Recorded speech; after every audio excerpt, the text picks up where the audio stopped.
Come on, yo, where the cameras at? They present me with shit. Biz, word up, rest in peace. Yo, this is my dog right here. Y'all know that. Everybody say that about Biz because everybody knew Biz. But this is what it is right here. And there's a lesson to be taught. You know, a lot of us are dropping off, man. Heart disease, kidney failure. Come on, diabetes.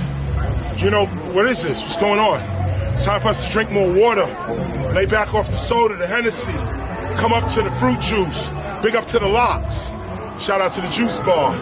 That's what this is all about. When you wear this shirt, you representing a higher way of life. This is Biz Markie. This dude, man, we can't even discuss hip-hop without him. So this is what it is. And between him and Click the Super Latin, Dougie Fresh, K Love, Greg Nice, all these are the honored legendary beatboxers in the game. So I'm honored to receive this from you right now. We also have a necklace. This is an honorary necklace for the Hip Hop Museum in Washington, D.C. We bestow upon you KRS-ONE, the greatest MCs in the history of hip hop. Wow, I will take that in. Wow.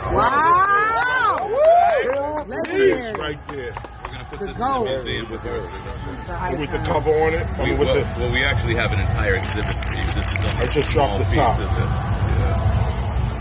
it. This is you right there. Just for the immortalized. If you got to put it on eBay, I understand.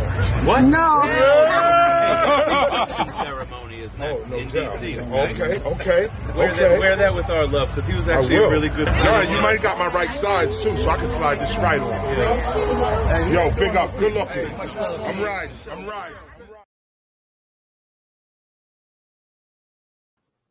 Peace and much love, and welcome to the Temple of Hip Hop. I am Minister Son 1, and here's our teacher, KRS-ONE. Big up.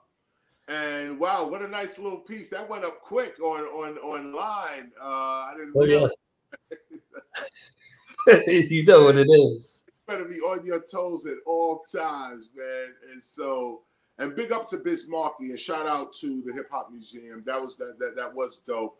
And it's always good to know that there are others. There are people out here in this world that are serious about this culture and serious about hip hop becoming something.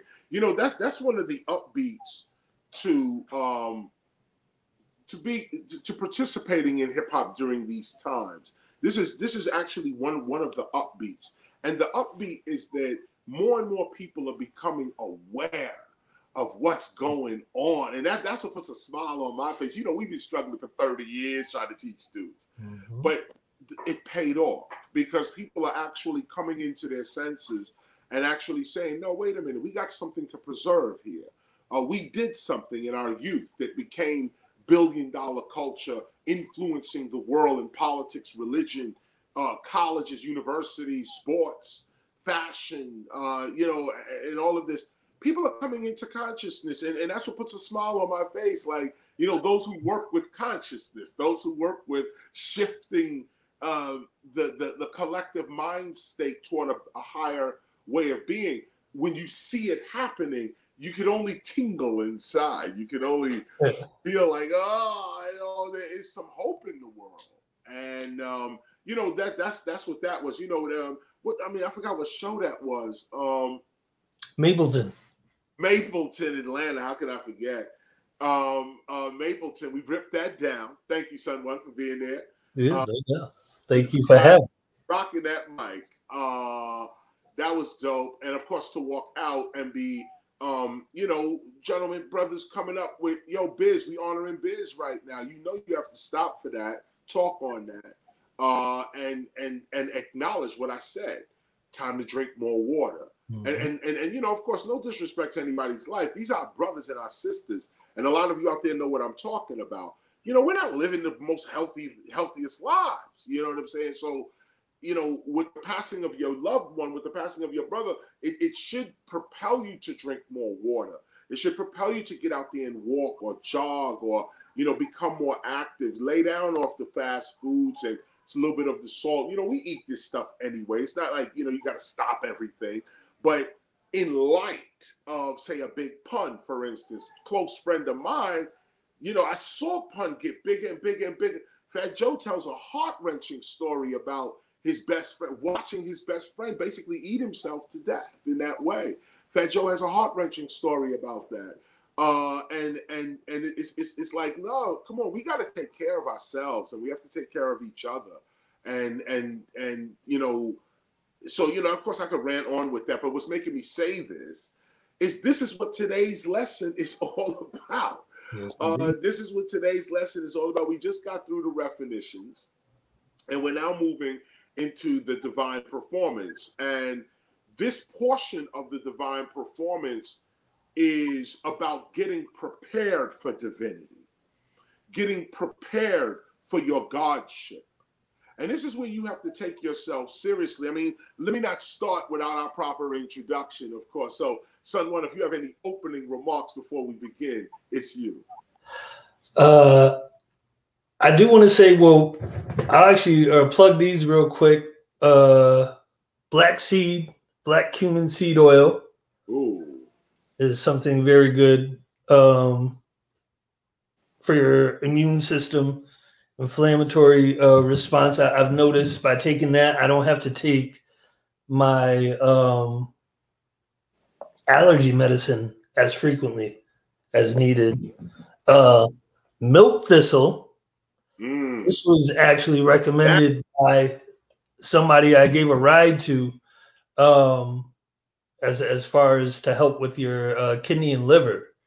So that's good. And of course, ginger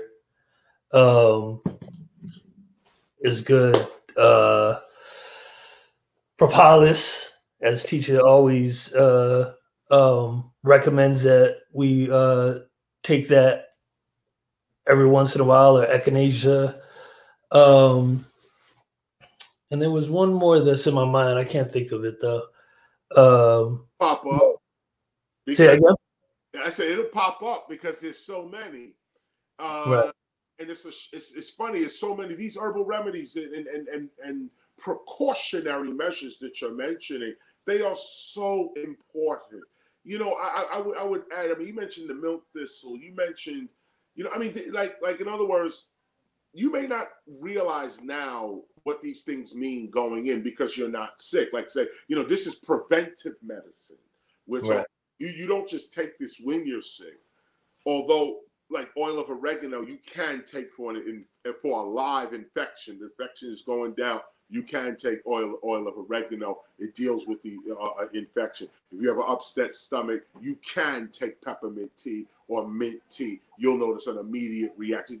There are some medicinal herbs that hit you immediately, but most of these, they don't hit. You don't feel it. You don't. There's nothing to feel. It's just a discipline and a ritual that you put yourself through.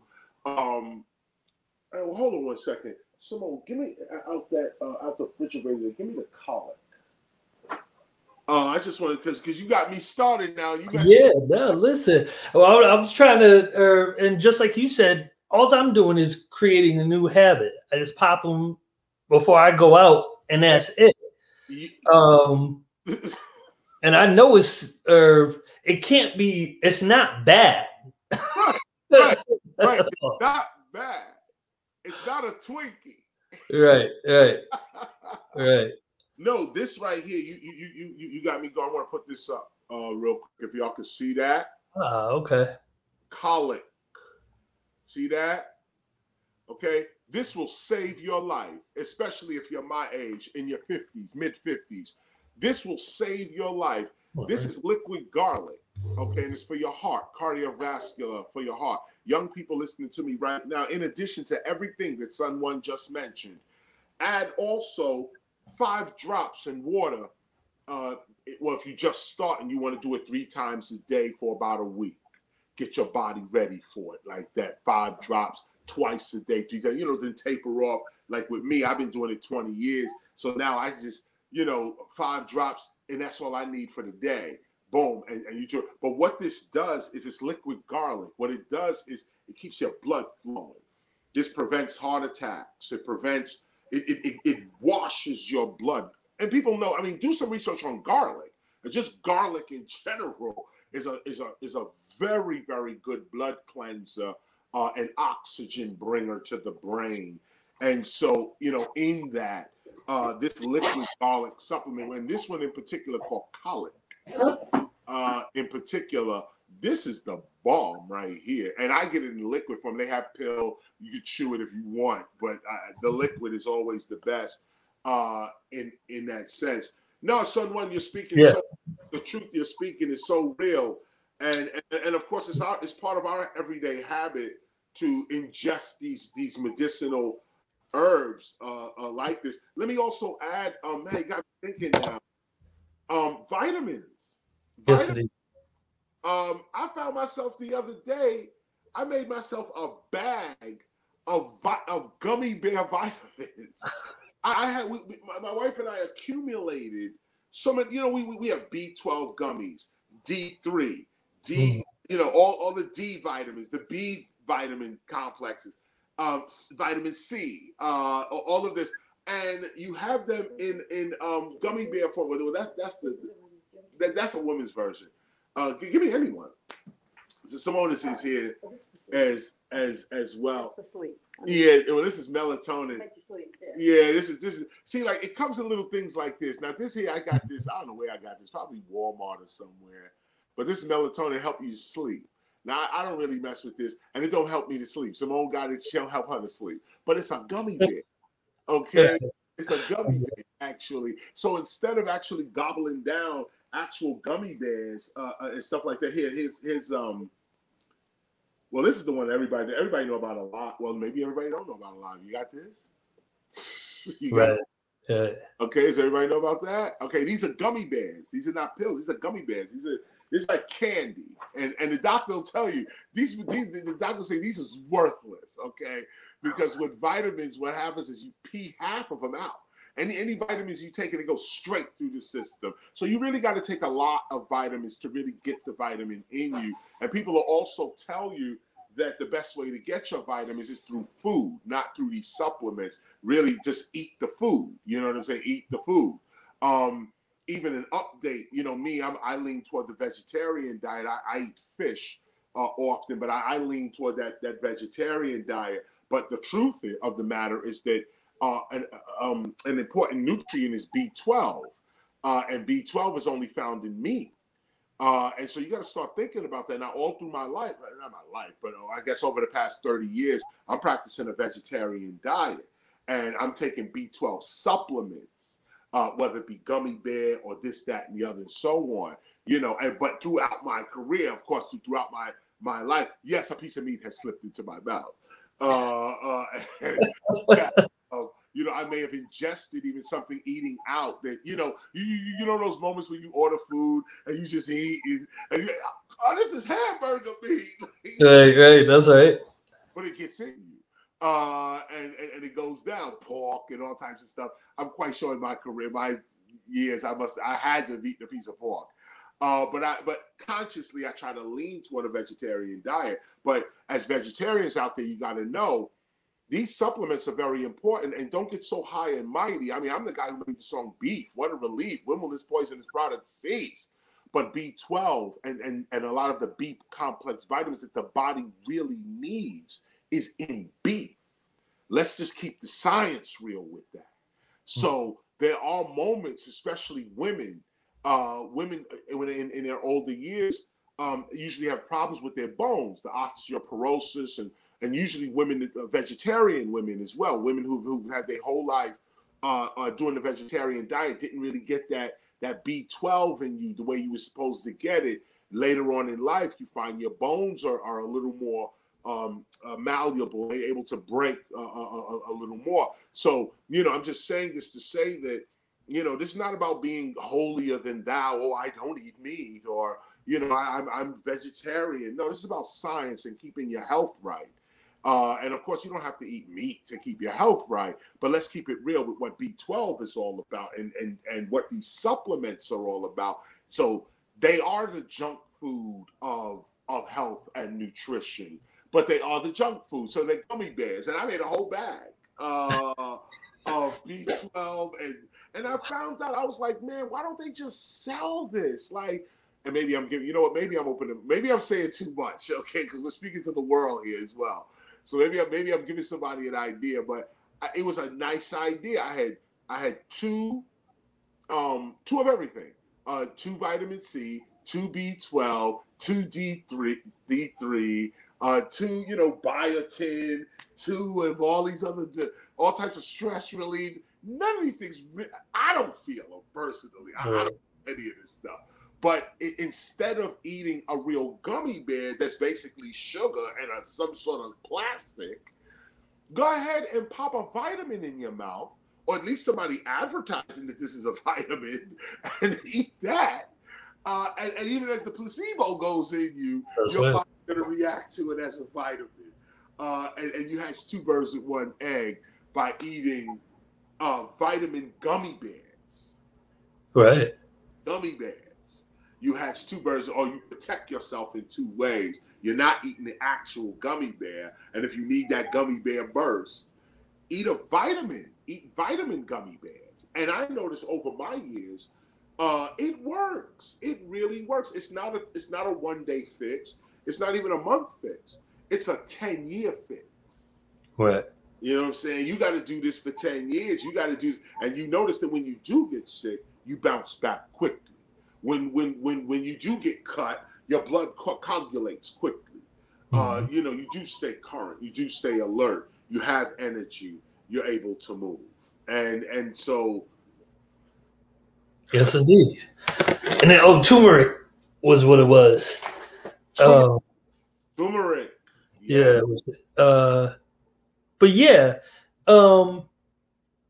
And I was gonna say about the keep in mind, or even with like the sciences that they did with the water, having certain things written on the water change the molecular structure of the water. I would imagine it's doing the same thing to these vitamins.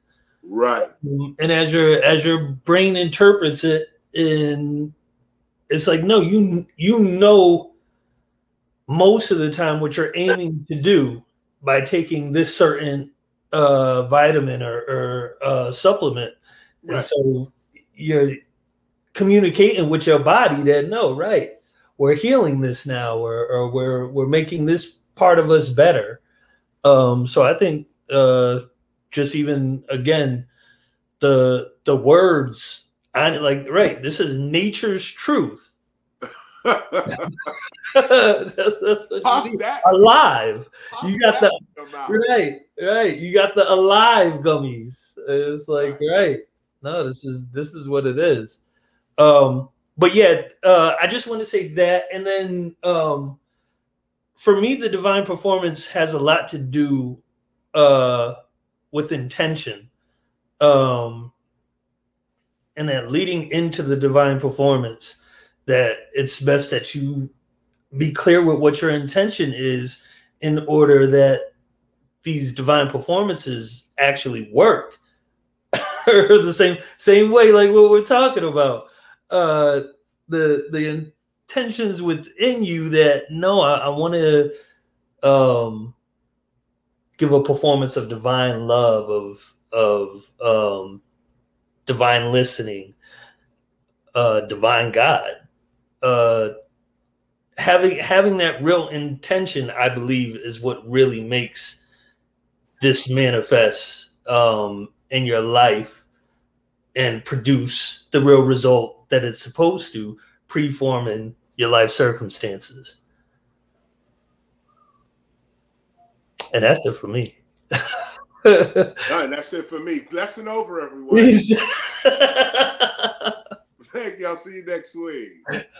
No doubt. This is an exciting lesson we actually have going on. Well, let's just begin. Let's just start that. Yes. So welcome to the Temple of Hip Hop. I am KRS-ONE. You're just listening to Minister Sun One, and also G. Simone. Minister Simone G. Parker is in the room with us as well. Shout out to Minister Zinaru. Big up to Pascal as well, and everyone else that's on this call. Thank you for listening again another week. And also thank you for expanding your mind, taking your time to expand your mind. You could be anywhere. You already know what it is, and most people are anywhere.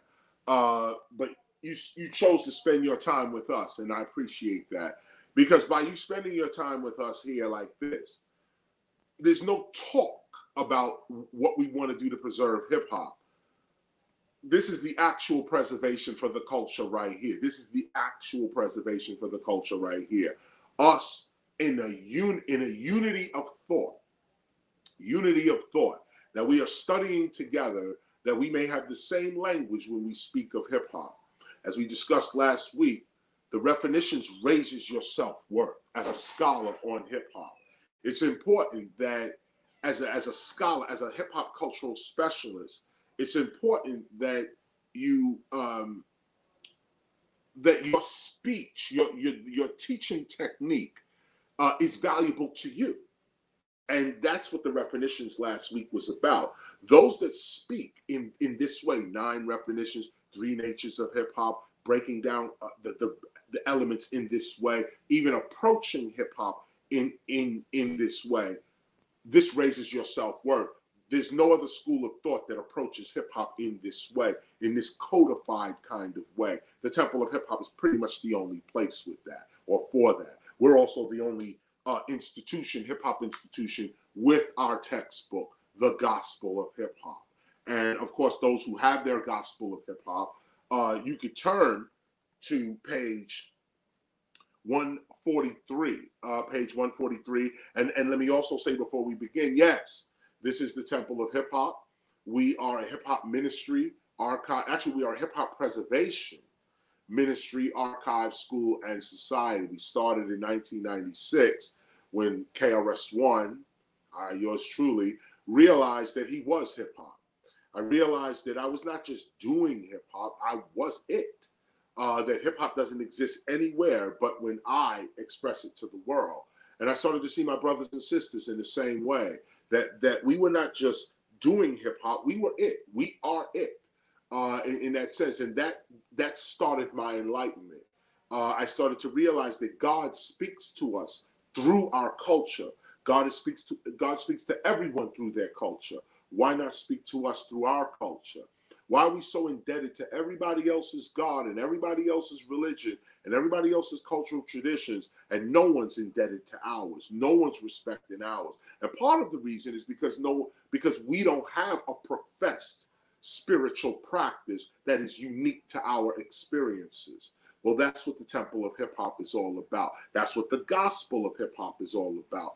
We're discussing spirituality, philosophy, science, theology, or study of religion. We're discussing these disciplines within the language of hip hop, and that's what brings you here. We are hip hop's cultural specialists. We are hip hop's priests. We are hip hop's ministers. And so, as hip hop's priests, ministers, cultural specialists, we all speak the same language, because that language not only unifies us, but it gives us power. To be able to speak the language gives us power. And that's why you're studying with us. Now we're moving from the definitions now, and we're moving now into the spiritual aspect of hip hop and the spiritual aspect of the Temple of Hip Hop. When people say, well, what is the hip hop spiritual practice? What exactly is the hip hop spiritual practice? This is the explanation right here. This is the explanation right here. And the third performance, the divine performance, this is not a one-day reading. In fact, I'm not going to read everything today. I'll probably get through probably up to just Perform God, and we'll probably call it there, because there's a lot of highlights here. There's a lot to understand. I may go further, see how fast I read through this, but there's a lot of highlights and a lot to understand here. We're now putting our foot on the path of light. And look at the timing. Those who studied with us last year, you remember how accurate the Gospel of Hip Hop was in terms of real life events and what we was actually studying. And so now here we return, and as we close the Lion's Gate, as Sirius B now has passed over us now, as we've gone through the 3 moons and of the feminine, the first moon, and we're now closing. These gates are now closing. And let me tell you, I had a damn good time. I know I had a good time. We filmed movies. I did albums. I told you we was going to the studio. We did it all. And it was wonderful under the Sirius B, within the 3 moons, the first moon and all of that but then that we was in the studio creating music. You're gonna hear it, and you'll see what it is. But we had a great time with that. But now that this is closing,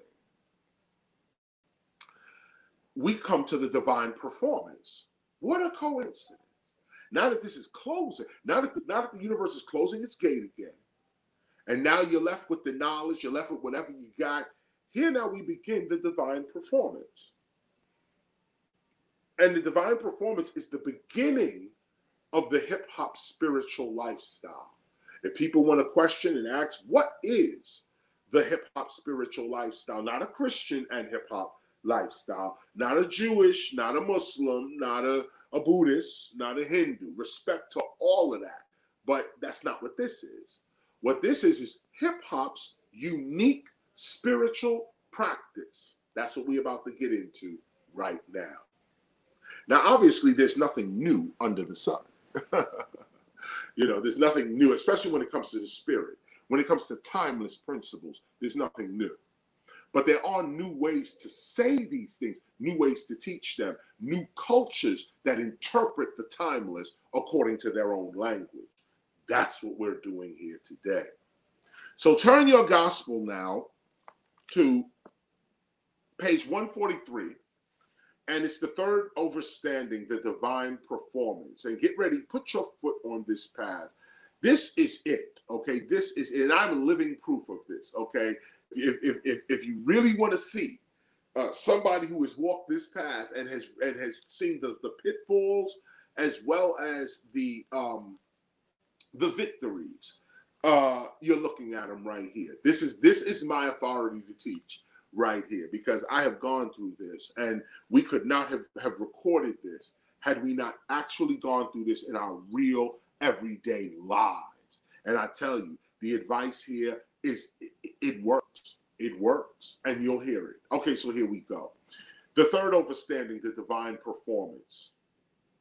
Peace and much love. And don't just take those as words. Feel that. Feel the peace and feel the love. Let us continue. After you have made the decision to be hip-hop, and after you have declared to 3 of your closest associates, I am hip-hop, it is time to enter your temple. Now stop there. Really, really, the first, second, and third paragraph is to be highlighted. And I'm going to show you in 3 different ways. But let's go ahead and highlight the first, the second, and third. And what I was going to say, first, second, and third paragraph. What I was going to say was that this whole page should be highlighted, but it's not. The first, second, and third, this is going to explain everything. Right here at the very top. Let's walk through this. After you have made the decision to be hip-hop, notice the spelling of hip-hop. It's a consciousness spelling that we're dealing with here, because that's what we're dealing with. After you have made the decision to be hip-hop, and after you have declared to 3 of your closest associates, I am, notice the spelling, hip-hop, it is time to enter your temple. And notice that to put your foot on the hip-hop spiritual path, you should say to 3 of your closest associates, I am hip-hop. You have to do that. Because not only is it empowering when you say this, because it's weird. It feels crazy, like to walk up like to your mother, you know, and say, I am hip-hop. And she'd be like, what? You know, or walk up to, you know, somebody at the job or somebody, you know, a closest friend, and say, listen, I am hip-hop. I have to tell 3 people that I am hip-hop before I walk on this path. So I'm telling you, I am hip-hop. Walk up to 3 of your closest associates and say, I am hip-hop. Just that task alone is going to make you more serious about your hip-hop, about you being hip to your hop, about your awareness of yourself as hip-hop and your movements within that awareness. This is the beginning of solidifying it. Can you tell it to other people? Are you ashamed of hip-hop? When everybody's bragging and talking about their culture, do you say, well, I am. See, this is the truth now. When you really put your foot on the path of light, you got to be real with yourself. And this is where it comes down to right here. You say, some people come right here to the third overstand and say, I ain't hip hop. I can't get that deep. No, I can't get there. I just want the money. I just want to use it. But I'm not going to say I'm it. I just want to use it. I just want to be on the outside using. But I'm never going to join in. I'm never going to say I am hip hop. So first at the top, right here, paragraph 1, and highlight it. The whole paragraph, okay? Paragraph 1, peace and much love. Let us continue. After you have made the decision to be the consciousness of hip hop, and after you have declared to 3 of your closest associates, I am the culture of hip hop, it is time to enter your temple.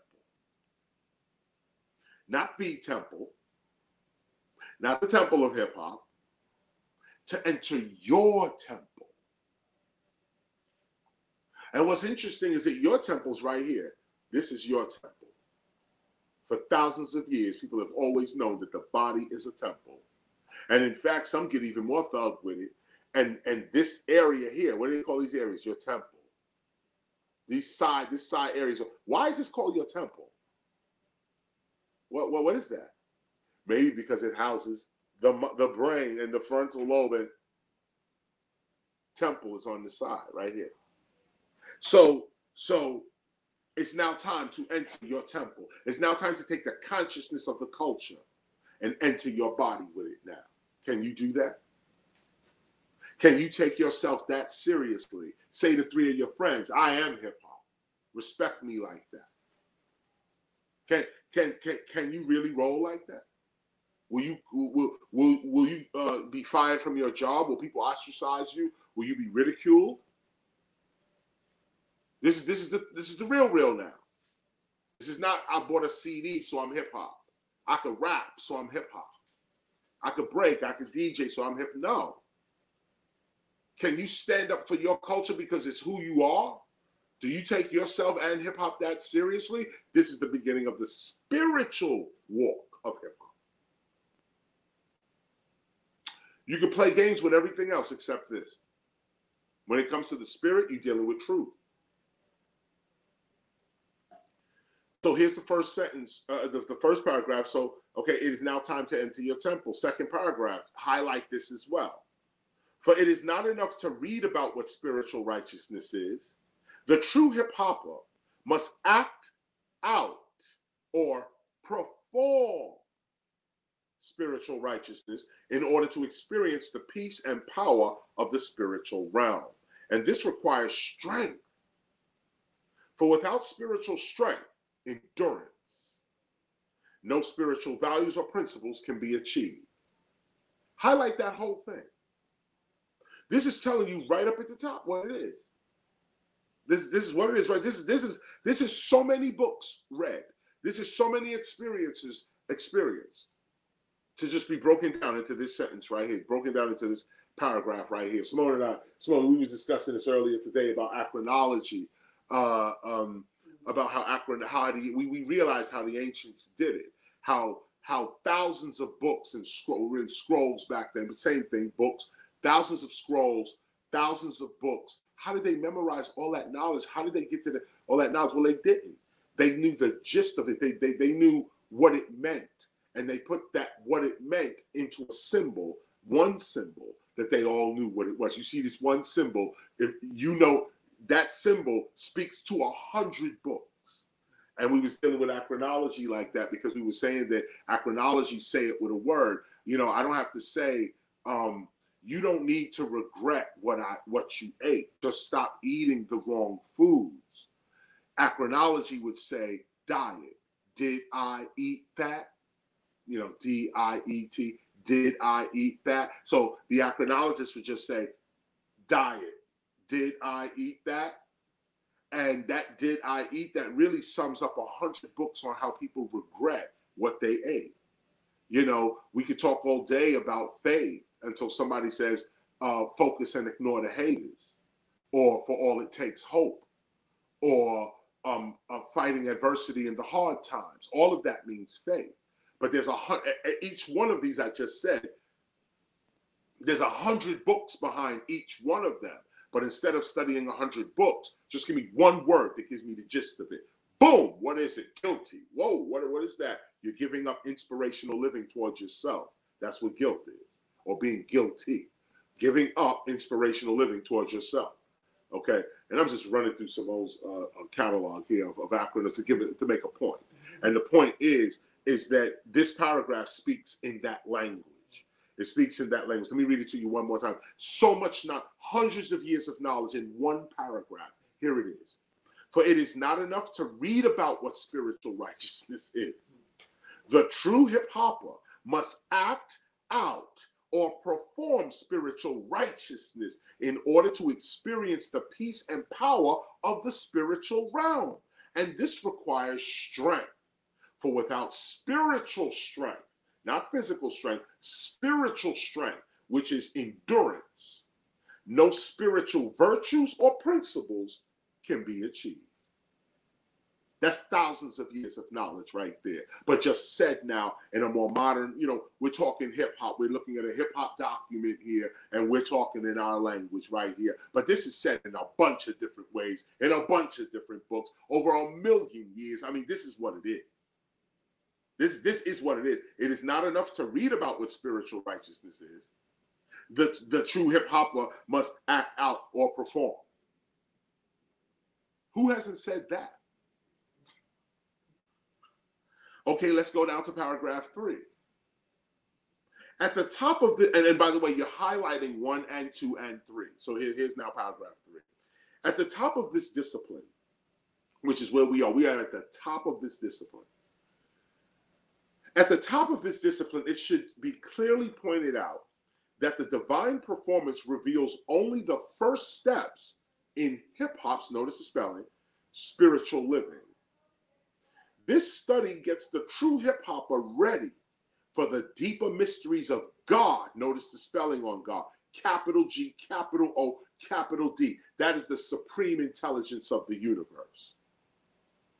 The deeper mysteries of God, which must be lived in order to be understood. Let's say it again. At the top of this discipline, it should be clearly pointed out that the divine performance reveals only the first steps in hip-hop's spiritual living. This study gets the true hip-hopper ready for the deeper mysteries of God, which must be lived in order to be understood. So our reading here is just our guide. This is the language we all speak. But if you're really serious about this study right here, you're going to discover things that ain't even in this book. You're going to discover things that you need to start writing your own book. Don't keep it a document. Keep it, because you're going to discover things that are beyond your wildest dreams. And I'm telling you this because I've lived it. This is what I'm living right here, right now. Ask yourself, why is he KRS-ONE? Why? Because I can rap? You really think that because I got fly rhymes that I'm able to survive over a 35-year period like this, maintaining over this period? No, this is where I'm at. Don't get it twisted. Don't get it twisted. God gets all the praise and glory. There is a capital G-O-D, and that word ain't even the word, okay? No word can describe the love that governs us and wants us to make it. And this is what's so important about hip hop. Imagine something divine wants us to make it. Wow. Why would you point your head toward anything else? Like, that's really where we should be. You mean to tell me the mind of the universe is looking at us? The mind of the universe is looking, capital G-O-D, is looking at us and wants us to make it. I hope you make it.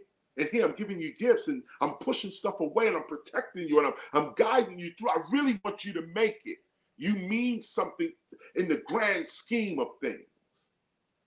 And what we're going to do, play games because we're doubting, because we're guilty, because we're insecure, we're being selfish.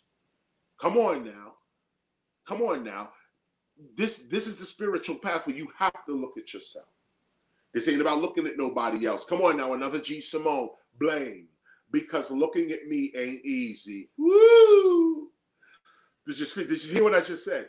Because looking at me, and add the A, ain't easy. Okay, this is what it is. That's why it's you. No, it's you.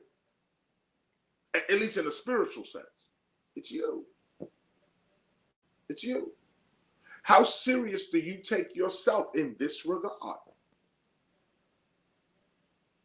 So let's continue. Now, I'm going to read the whole 1, 2, and 3 because when we highlight, we read them over again.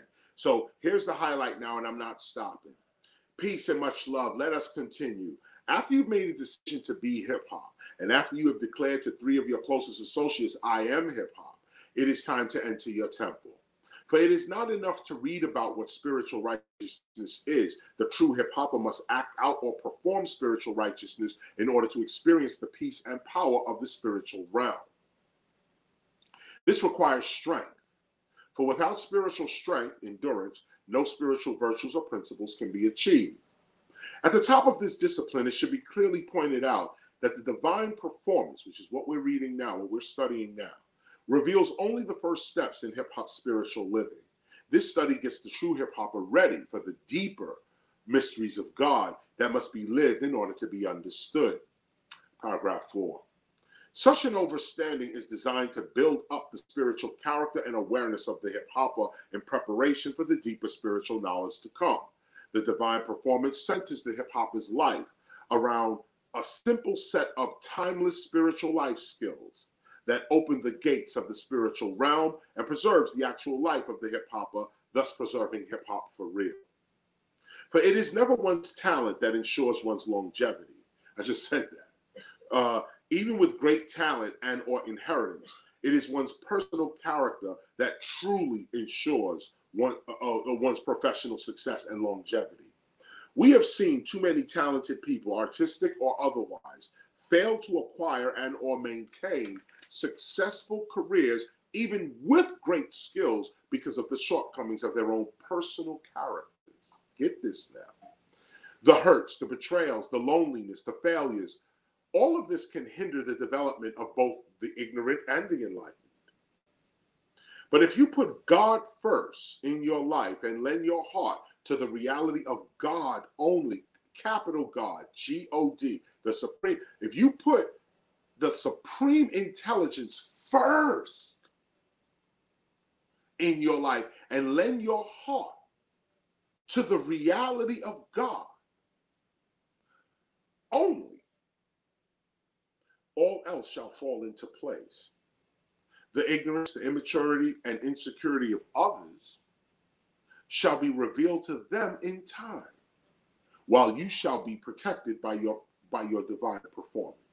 And that's what this divine performance is about. Even though others are acting crazy, even in their own lives or toward you, if you follow these simple set of guidelines, if you can make this a habit in your life, if you can adopt the divine performance as a character, you'll be protected straight up. I'm living proof. You better take a look.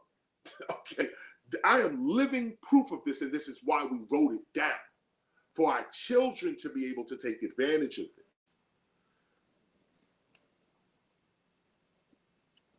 I'm reading on. Paragraph 7. In addition, we've also seen too many hip-hop activists fail to actualize their plans and goals because of their own outdated perceptions and stubborn attitudes toward life. Know this, life is about growth, and if you are not growing, you are not living. Yes, there will be times of hurt and loneliness. Yes, you will wonder why people do what they do. But in the end, if you remain strengthened and transformed by your performance of divinity, peace and justice shall become your permanent condition. That's what's going on right here in this room I'm in right now, in this body, in this temple right now. Right now, peace and justice is my permanent condition right now. I don't have no other condition. This is it right here. Okay. Therefore, in accordance with our strategies to actually preserve hip hop, those who take the vow, and this is seriousness tonight. Those who take the vow, I am hip hop. You said it to 3 of your friends. You said it to yourself. and have decided to live and grow in spirit are given these instructions. Those who take the vow and say, I'm going to live and grow in spirit now. Let me see. Let me walk down this rabbit hole and see where it leads me. For those that are taking the vow and have decided to live and grow in spirit, we are given these instructions for atonement. Okay? This is what cleans you up. This is what gets you ready. This is what retunes the strings to make you go bing. This is what you need right here. This is what it is, okay? So we have 4 sections to this. Let's start with A. A. From where you stand, sit, or lie, cleanse your mind with the following affirmation given to me by my mother, Jacqueline, who's actually in another room over here somewhere, years ago. And it wasn't actually given to me. It was actually given to Simone. My mother actually gave Simone this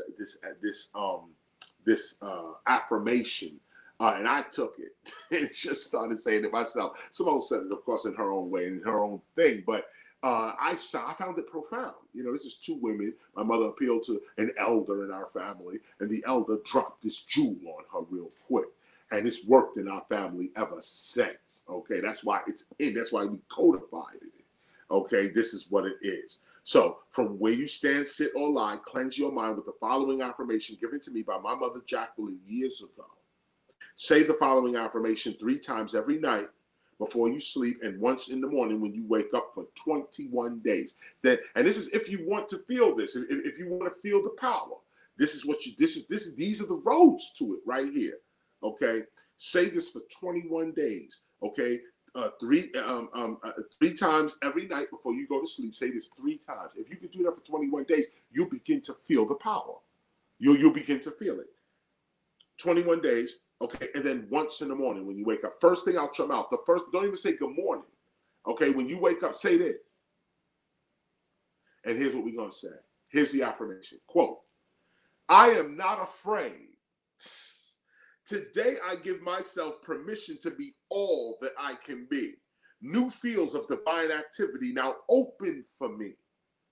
Unexpected doors fly open. Unexpected channels are now free. My mind is focused and directed toward my victory. I now create what I need with divine energy. Good things come to me easily, in peace, and at the right time. There it is. There it is.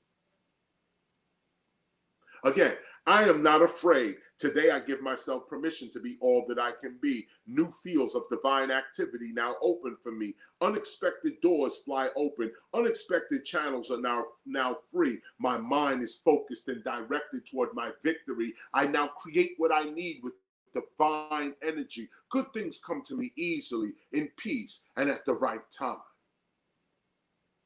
Again, I am not afraid. Today, I give myself permission to be all that I can be. New fields of divine activity now open for me. Unexpected doors fly open. Unexpected channels are now free. My mind is focused and directed toward my victory. I now create what I need with divine energy. Good things come to me easily, in peace, and at the right time. There it is. Now that's an affirmation that works. Every line of this is the truth. Okay, I am not afraid. That's how my mother started it out. Okay, she said, no, you can't be afraid, do it. That's the first thing got to leave is the fear. Or it's not going to work. It's not going to work. The first thing got to go is the fear. I am not afraid. Today, I give myself permission to be all that I can be. In the Army Reserves. Remember, they were pushing that. That won. They won. They marketing experts. Okay. They had this little line, the permission to be all that I can be, because they know that people want to be all that they can be. Well, forget that. Forget going and getting your head blown off for no reason. I mean, with respect to the military service and all of that, but come on now. This is hip hop we talking.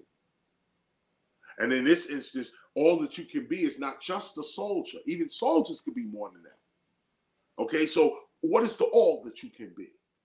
What is your ultimate self? Today, give yourself permission to be all that you can be. No apologies, no hiding, no putting your light, putting a hoodie over your light. No, Be all that you can be. Today, I give myself permission to be all that I can be. Now, here's the real line right here. Here's the real line right here. New fields of divine activity now open for me. Did you hear the word new? That means you don't know this. You did new fields. You're going to be shocked. And that means you got to have your hand. That means your hands got to be open. Your hand can't be like this, ready to fight. Your hand got to be open, ready to receive. New fields of divine activity are opening for me. Get your basket ready. Go grab a bag, an empty bag, and get ready. Because new fields of divine activity is about to happen for me. You got to feel that.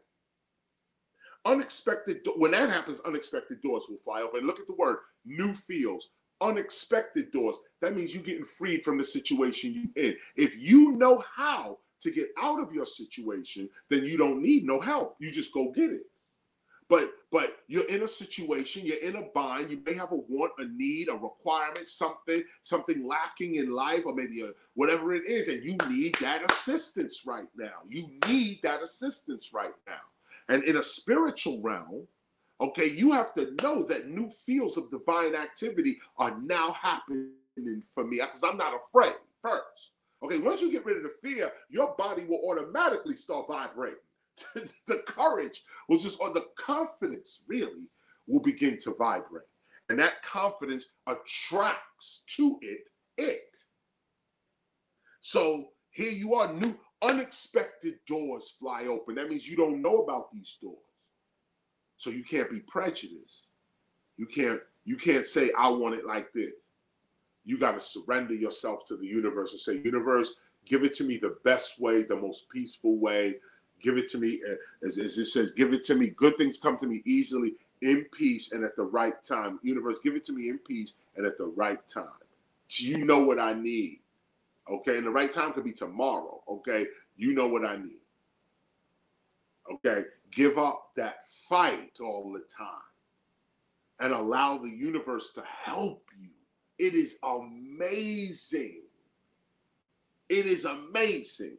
And so unexpected doors fly open. Unexpected channels are now free. New ways, new sources of income coming in, okay? And I'm not preaching no prosperity ministry here either, okay? Don't get it twisted. You can have it all, no. We're talking about those who have committed their life to the Spirit. This is what the Spirit offers. This is what it is. Like, this is what it is. It's not about, oh, yeah, you're going to drive down the street with, a new car or something. But if you require a new car and you starting to say, I am not afraid, I give myself permission to be all that I can be, new fields of divine activity are now opening for me, new doors are opening, you'll be in that car. That's it. Okay. You looking at that house, you start saying this, you'll be in that house. And I'm telling you, I'm living this. Okay. I am living proof of it. That's how I can speak with such confidence on this. I've lived this. I have experienced this many times over. But I'm telling you, the character you have to have, you got to surrender. You got to surrender to God. You got to surrender to the universe. You got to surrender to your higher self. You got to allow your higher being to guide you. And that's scary. That's why this thing opens up with, I am not afraid. Right? See, that's what you're walking in the dark. Okay? This is what it is. But the Spirit can see in the dark. And if you allow your higher self to guide you, okay, this is you'll be ahead of everything. Okay? Straight up and down. So my mind is focused and directed toward my victory, which just means I'm not listening to no gossip. I'm not hearing no COVID killing people. Even if somebody did die in my family, I seen that and I remorse on that. But I'm looking to the victory on that. I'm looking to the victory in my life. I'm looking to the victory that we're going to grow from this and move forward. I'm looking for the victory. It says my mind is focused and directed toward my victory. It didn't say that nothing bad was going to happen. It didn't say that you wasn't going to be challenged. It didn't say that you wasn't going to lose something. But if these things do occur, Focus on your victory. This is that undefeated attitude. I'm undefeated. Why? Because I keep my focus on the victory. I now create what I need with divine energy. And there it is. You look at the power you're giving yourself. These are the words you need to be saying to yourself every day.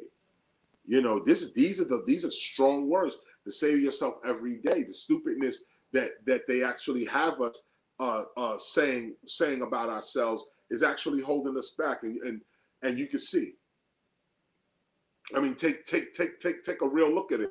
You can actually see what it is. Like you can see it. The actual words they have us saying out our mouths is holding us back and destroying our ability to get out of the situations we see ourselves in.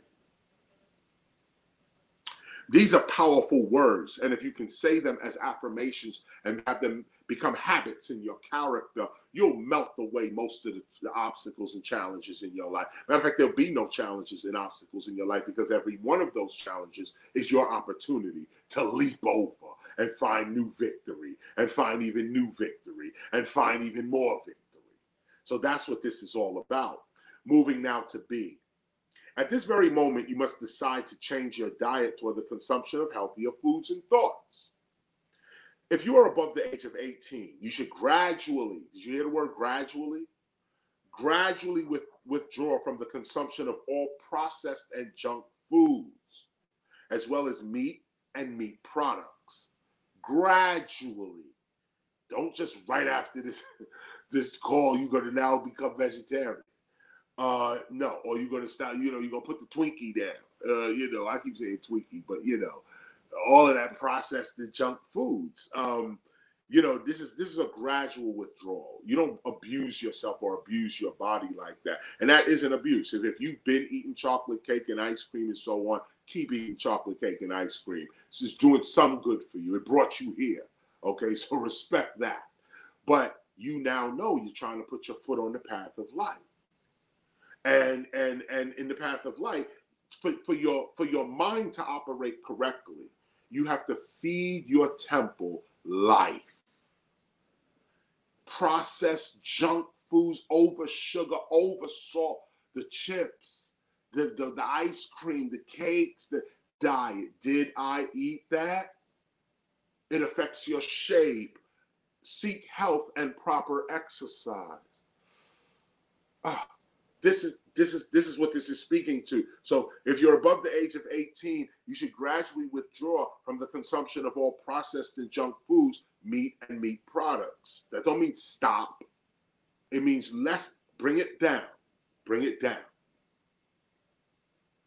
Even before you finish these overstandings, you should gradually begin to accustom your mind and body toward a healthier diet, period. Just toward a healthier diet. That's all you want to do. You should begin to gradually lessen your intake of dairy, flour, salt, sugar, and all other addictions like hate, worry, and fear. Notice how hate, worry, and fear are in the same sentence with salt, dairy, and flour, and sugar and flour. That's deliberate because it's the same thing. It's the same thing. You say, I'm going to stop eating the sugar. I'm going to lessen the fatty foods and all of that, but you still hating. You're doing the same damage to your body. Or you say, I love everybody, and I'm at peace, and the opposite of hate, worry, and fear. I am a compassionate being who is confident and worry free. Okay, I'm at peace, but you're scarfing down the crazy. Okay, you can't put the Hennessy down, for instance. You got to have Burger King every day. McDonald's is your main staple of food. But you're on this call right now. But McDonald's and Burger King and Wendy's and In-N-Out Burger and these places is your regular source of food. Well, now's the time to lessen it, not get rid of it. Bring it low. Take your trip over to Trader Joe's. Find something in there. Go over to Whole Foods. Find something in there. Get into your supermarket. Go to the produce section. Find something. Your life is at stake. Wow, look at it with the meat. your life is at stake. I can't help it. I'm an MC. Anyway, your life is at the stake. Okay, this is what's important, and this is what I mean by how serious do you take yourself. This is where you have to get serious about yourself. And if you can't get serious about yourself, you're not really walking the spiritual path. And notice what I said. If you can't get serious about yourself, okay, you're not walking a spiritual path. Not if you're going to church every day, and that's no disrespect to people going to church. But come on now, even you know, church folk, you know, if you ain't changing your heart, what's the point of going to church? I mean, like, this is what it is. So understand that the first part, some people think you can just change your mind and change your heart through just meditation or through mental ways only, through prayer even, or through affirmation. Okay, you can say this affirmation and change your heart and change your mind. No, you can't. You have to align that. Your mind and body have to be in alignment. And the body here is what we're talking about. Withdraw from the consumption of processed foods, junk foods, meats, and meat products. Even before you finish these overstandings, you should gradually begin to accustom your mind and body toward a healthier diet. You should begin to gradually lessen your intake of dairy, flour, salt, sugar, and all other addictions. Got it? Like hate, worry, and fear. Resist overeating and lessen your intake of drugs that can cause irregular eating or overeating. Respect yourself by committing to yourself. And that right there, resist overeating and lessen your intake of drugs that can cause irregular eating or overeating. That's marijuana. That's straight up weed, cannabis. We're talking about that right there. But of course, there are other drugs that can help you that, you know, you take them and you feel hungry, you know, all the time you feel hungry, you know, this kind of thing. But everybody know the munchies, you start smoking that, and then all of a sudden you could go through a whole cookie box. And you're like, what happened? How did I eat the whole box? Well, you were smoking that, you know. So lessen. This is the discipline. It's easy to just cut something out. That's easy, okay? But to lessen it, that's a discipline. And that's what this is strengthening. This is what we're bringing strength. Don't cut nothing off, but lessen it. Bring it under control. If you've been doing something all week, every day, do it every other day. You know, if you've been eating something all week, every day, do it every other day. Do it twice a week as opposed to 5 times a week. Lessen it. How serious do you take yourself? How serious do you take your health? Remember, the future is depending on you. Oh, actually, wait a minute. Respect yourself by committing to yourself. Remember, the future is depending upon you now. Or should I say this? Remember, the future you is depending upon you now to make the right decisions for its survival. You know, this 50-year-old me was depending on the 30-year-old me to be a vegetarian. Look at it, y'all. Look at it. And when I'm teaching in real time, my friends are dropping off from heart attacks, kidney failure. You know, COVID hit us all. You know, but I'm telling you, I'm telling you, these sciences work. They work. And the evidence is me here before you right now. The evidence is me before you right now. Right now. I'm 55 right now. As I have a birthday coming up. A couple of days. Actually, a week. Wait a minute. Where is my birthday? August 20th. Ain't that coming up? Like a couple of, wow, I got a birthday coming up. Anyway, in the midst of that, though, I'm 55. I feel like I'm 30. I feel like I'm 20. I don't even know what my age is, really. But there's nothing stopping me. There's nothing impairing. It's nothing, okay? But I look back and I say, man, you know, them gummy bear vitamins, they might have really actually did something for me, you know. Maybe all that athletics on stage, running up and down the stage, sweating and acting crazy, Maybe that did something for me. Maybe that echinacea, regularly taking echinacea, regularly hitting the colic, regularly doing the oil of oregano and propolis and all of these herbal supplements. I didn't see it right then and there, but now that I'm 55 and I'm feeling agile, I'm feeling good, I'm moving, you know what I'm saying? Maybe this is the way to go. Maybe this could be the way to go. So I'm just saying, you know, nothing is foolproof, but I'm giving you evidence of this. I've been studying this for the last 20 years. Okay. And if you say from when the gospel was actually published, 2009 to now, let's just give it a hardcore 10 years. Let's just give it a hardcore 10 years, more than that. But let's just say 10 years, last 10 years, this is what I've been dealing with for the last 10 years. And guess what? I'm 55 and it's sad because as my real friends in the industry, my real friends in the culture of hip hop, they dropping off and you see it. You see them. Our biz is gone. I mean, like, wow. Biz? Yes. And it's not that Biz wasn't taking care of himself. It wasn't all that. This happens to all of us. You get old, you die. Period. That's it. Okay, life. But there are paths that you could take to prolong your life, to give you longevity, to give you well-being. There are serious things to chase, not money. You can see right now how trivial money becomes to a heart, to your heart beating, to your lungs functioning properly. Come on now.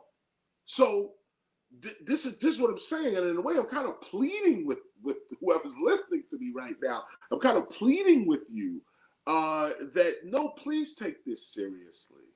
Please take yourself seriously. Okay, lessen the junk food, lessen the meat, the dairy, the flour, the fried food, the sugar, the salt. In addition to the hate, the worry, the fear, the guilt, the jealousy, the selfishness, the envy. Come on now, the greed. These lessen it. You don't have to get rid of it. Just put it under control. Like, you know, get yourselves together here. And let me read this part again. Remember, the future you is depending upon you now to make the right decisions for its survival.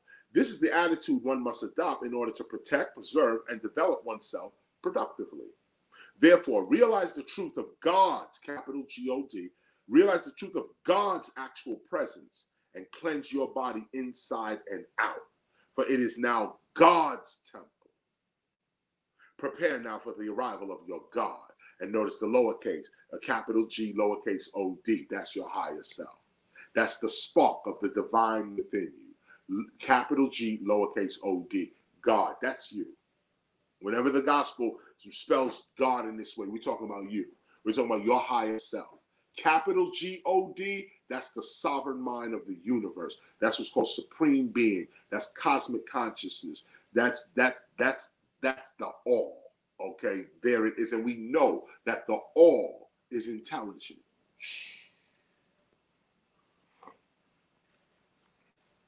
Moving on. So at this very moment, and before you prepare to sleep, confess to God the things you thought, said, and done that you felt were not right. Forgive your enemies first by acknowledging that they were young and ignorant, and then ask God to forgive you for your immaturity and ignorance. Ask God to guide you toward increased knowledge. You see, when you ask for forgiveness, don't just ask for forgiveness like a slave. Forgive me, Master, I have sinned. They have taught us this stupidness, and that's why we can't be forgiven of our transgressions and shortcomings. When you ask God for forgiveness, you ask for more knowledge because God is not judging you. The sovereign mind of the universe even might have made you make that wrong decision. And so what you want from God is not a beggar. Somebody, please, God, forgive me, I've sinned. No, you don't understand what God is then. Okay, the sovereign mind? Okay, the sovereign mind is right now. You see my finger going like this? This is not me. This is the sovereign mind moving. So how can you sin? You can only sin when you think you're in control of your life. I think we've heard this before too, some of it. When you think you're in control of your life, now you can become guilty. This is what the ego does to you. You don't acknowledge the supreme being. When you acknowledge the supreme being, when you acknowledge supreme intelligence, then you realize that you're part of the movement of supreme intelligence. And what you did was part of the grand scheme of supreme intelligence. Now, a lot of people may not agree. They'll say, no, Chris, murder, robbery, come on now. Rape, come on now. Children being killed and molested, come on, Chris. How can that be the will of God? Well, now the hard part. Woo! It is. Hitler is the work of God. Can you hear me say this right now? The Klan is the work of God. Chris, how could you say this? Men are burning and they're lynching our people on it. They did. And it's horrible, isn't it? Wasn't it? Horrible, horrible crimes committed by people against people. Okay? But when you arrive at the supreme intelligence, you say, can't nothing happen without God? Can nothing happen on this planet or in this universe without the order of the supreme mind that governs it all? Start raising your consciousness. You may not agree, but at least apply your logic, apply your rationale, apply your reason. The order that keeps the earth going around the sun, if we believe that, the order to our galaxy, okay, there's a mind to that. And that mind is governing you right now, part of this call right now. Right now. And when you acknowledge that, then you realize I didn't do anything at all. The supreme intelligence did. And this is the ancient way. This is ancient. You can go look this up. You look it up in every. It is also an ancient Christian way. I used to always wonder when I was a little boy and thought as a little boy. I used to say, how is it that these Christians could do all types of murderous crimes and all types of craziness, and then on their deathbed, and when they get ready to die, okay, they say, I give my life to Jesus Christ, and all their sins are forgiven on the deathbed. And they say, all your sins are forgiven. Even further, some know that they're going to die, and they give their life over to Christ. And they say, all their sins are forgiven before they go out. And I used to look at that and say, how is that possible? You done killed, maimed, robbed, raped. How now at the end of your... And then as I got older and began to understand what supreme intelligence is, I stopped judging. I stopped having my opinion about things and started to look at what things are. And I realized that in order to understand the mind of God, you have to include Hitler. You have to include, Idi Amin, and I don't want to call people names, you know what I'm saying? But there's some people in this world that we know, okay, are the devil. Straight up, okay? Like this is no hands supposed to be. You came to this world to destroy, okay? And that's what. And look at your life. Look at what you did to the world when you came here. This too is part of God. Can you ride on that level? Can you really, really ride on that level? Do you really want the eye of God that sees the harmony in all of reality? Sees the harmony in all of it. Because anything that's out of harmony in the universe is getting checked quick. Anything out of harmony in nature, getting checked quick. Nothing in nature is out of harmony. And when things go out of harmony in nature, you get checked quick. Know it? Cyclones, earthquakes, volcanoes going. You let nature tilt any way there's some kind of inharmony, and your whole continent can be missing. Okay? Play games with Mother Nature. Your whole continent can be missing. So if you want the eye of nature, start to think about how everything relates.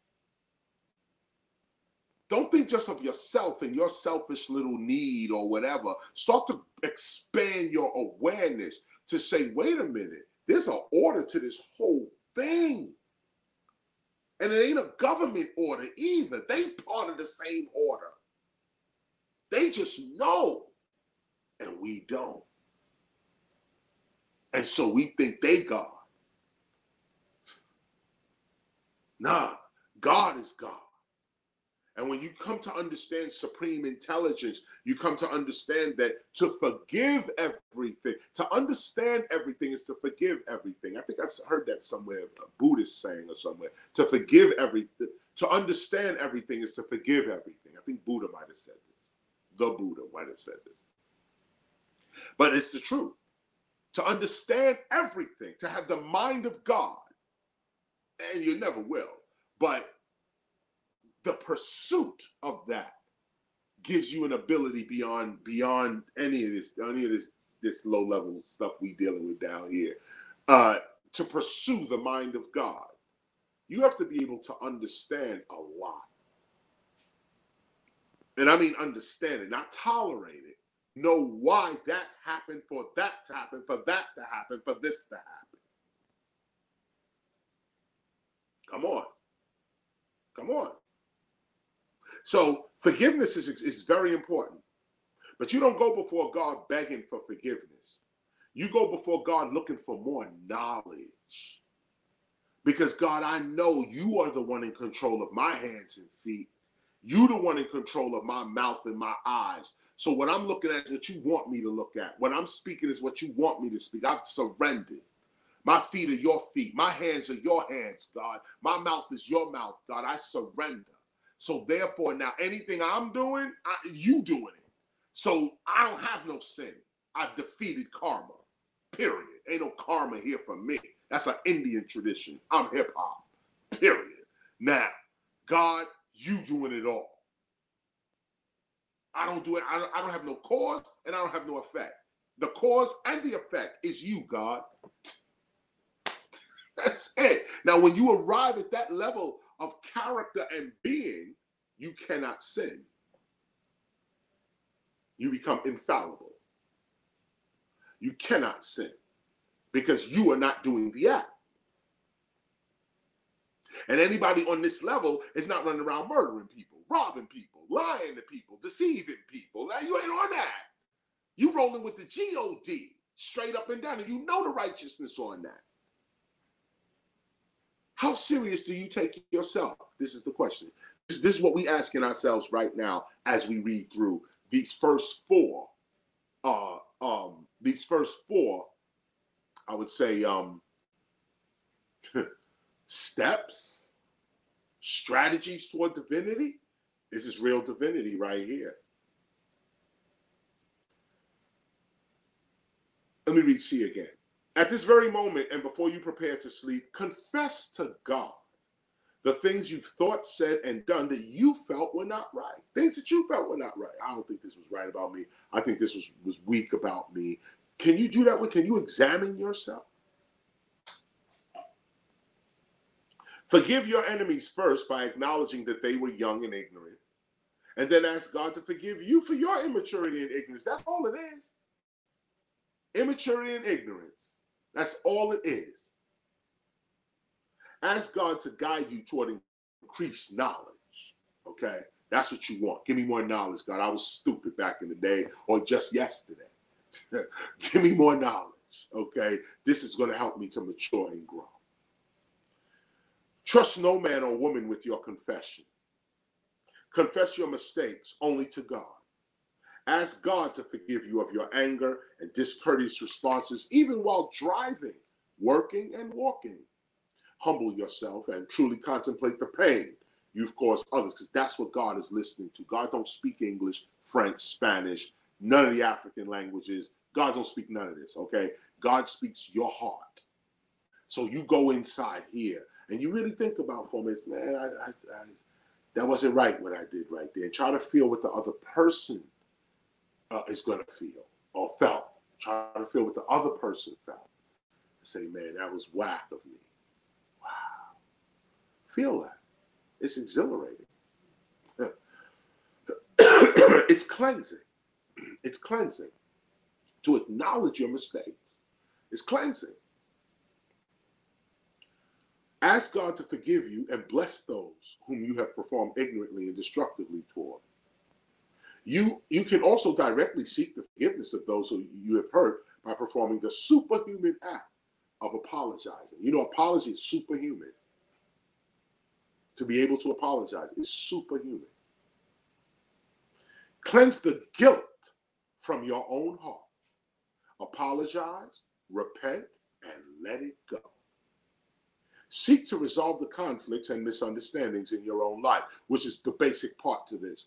On the spiritual path, when you just get ready to walk your path, seek to resolve conflicts and the misunderstandings in your life. You know, just you don't need this around you. You don't need this. If you have issues with your family, go talk that out. If they kick you and say, I don't want to hear nothing you got to say, fine. You ain't on no spiritual path. I am. Okay, so I did come with an open hand, with my heart open. And I just want to put it aside. Let me apologize, even if I think I didn't do anything wrong or whatever, but let me at least come that way and say, let me apologize, let me come low and just say, can we just forget it and just start over? I'm seeing something different. I want to live a different way. And this kind of thing. Appeal to the heart of the other person. Chances, a lot of times people be like, man, you know what? It was stupid of me too, man. Why don't we just forget this and that? You know how beautiful that is? You know how that you walk away from that like somebody handed you $1 million. Like that. Imagine the person you transgressed come back to you and say, you know what, let me tell you straight up, I needed that day. I know it sounds crazy and what you did was wrong. But guess what happened after you said that, I went and did this, and this. And if you didn't do that, I wouldn't have had this. So, you know, I appreciate you coming like this, but let me tell you the truth. I won from your transgression. You know how that feels to a person? Like, what? All this time I'm holding a guilt, and you telling me that you won off of it. And it's still a crime, but it wasn't what I thought it was. It's crazy. You know, I think it's something called the Lincoln Law. No, what is it? 13 Conversations? Yeah. Yeah, go see this movie. Not go see. What am I talking about? What is it? Probably Netflix or something. Probably Netflix or one of these things. 13 Conversations. Go check that movie out. About the same thing. 13 Conversations about the same thing. It's a movie. Go look at that movie. 13 Conversations about the same thing. And a very metaphysical movie. Very, let's say, philosophical movie. About what I'm talking about right now, about forgiveness and about you thinking it's one thing and it's something else and how you bugging. It's all of this stuff, okay? This is your chance to clear that. This is your chance to clear and clean your heart from this. This is the real spiritual path. It ain't about worshiping nobody up in the sky. It ain't about reading and a book is what it is. It ain't about none of that. How serious do you take yourself? This is the beginning right here. How serious do you take you? And now I'm going further because this is a hip-hop course. So how serious do you take hip-hop? Or yourself as hip-hop? How serious? Are you ashamed of hip-hop? Really? I mean, is that, you know, and like I said before, you just want to use it? You're going to be revealed right here. You're going to be revealed right here. So if you don't want to go further with this, cut me off quick. Cut this whole thing off quick because because this is where real is. And your real is going to be tested right here, right now. Okay, this is real.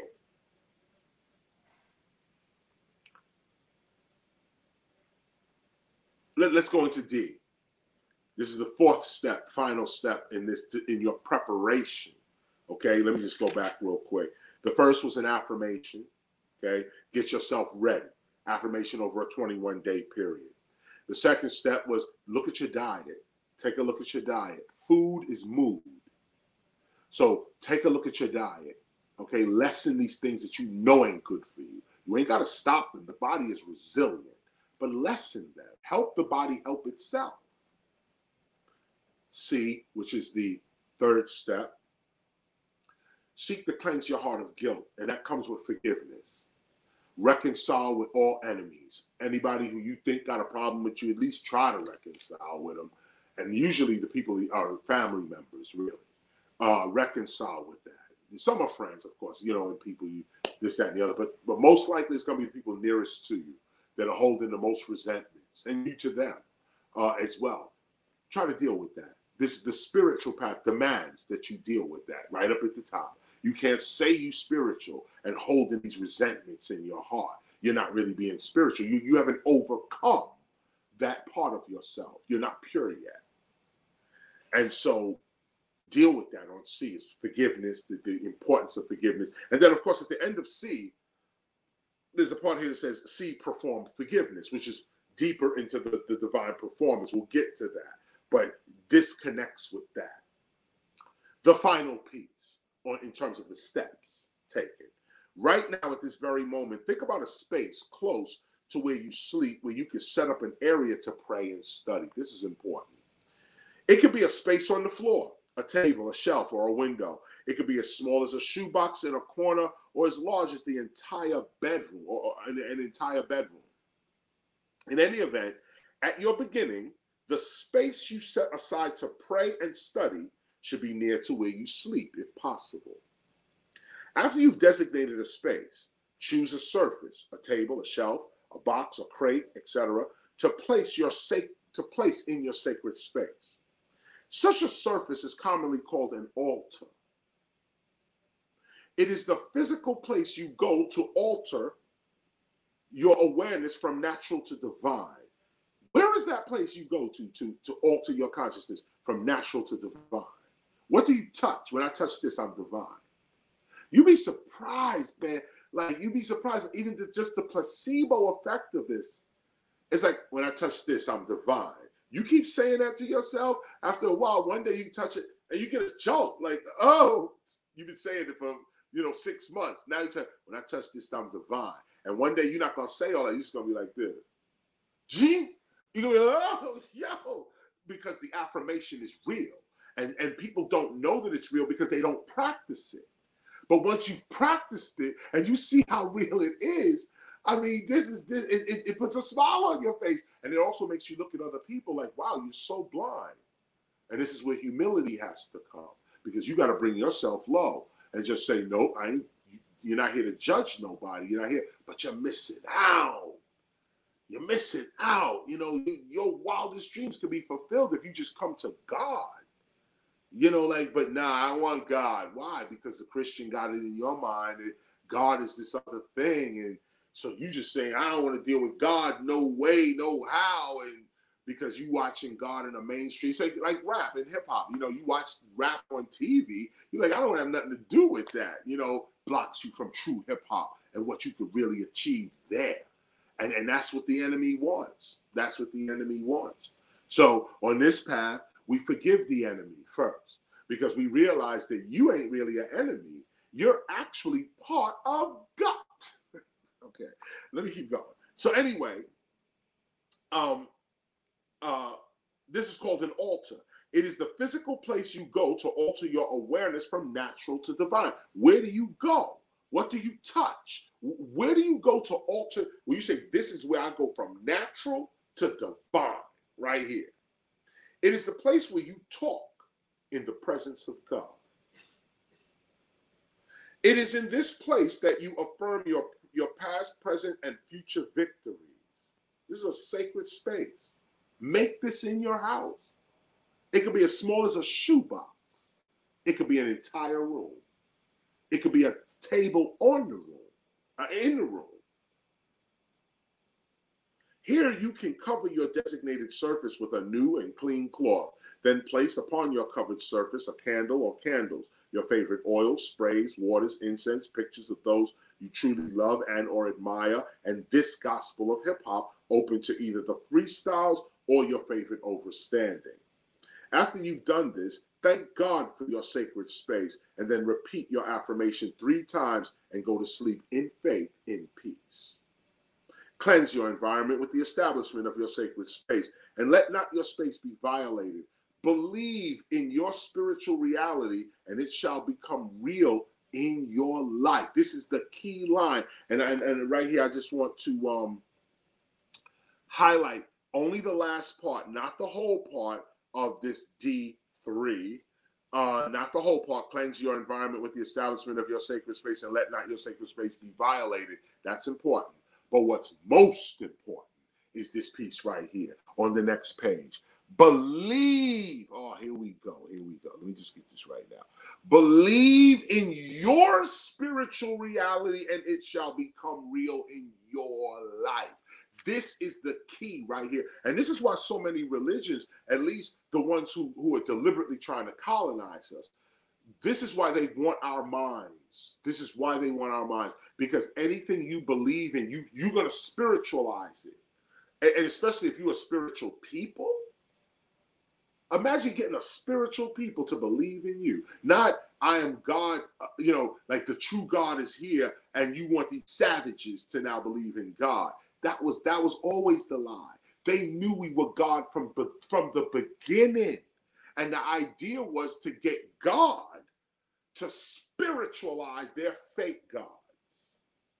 And that's the truth. I'm not dissing. You can look this up. I'm saving you mounds of money and travel. Let's just get right to the point. They stole our divinity. Period. That's it. Now, there's no hate with that. There's no resentment with that. In fact, there's actually compassion and love for the thief in this. In fact, because you stole from me, you give me the ability to rise to the Christ. How else am I supposed to rise to the Christ if the transgression did not first happen and I respond to it in a divine and godly manner? This ain't about reading. This ain't about reading. This is about living and being. Somebody steps up to you and steals from you. What's your reaction? You got to have two.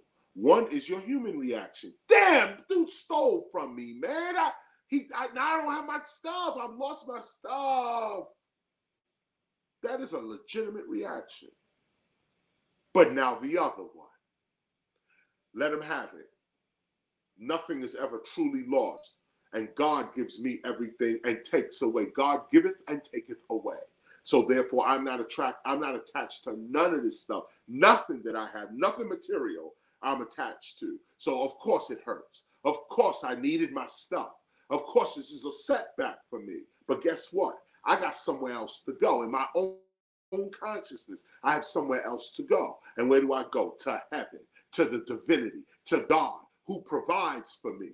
Who is the one stealing from me? Who is the one who gave me what was stolen?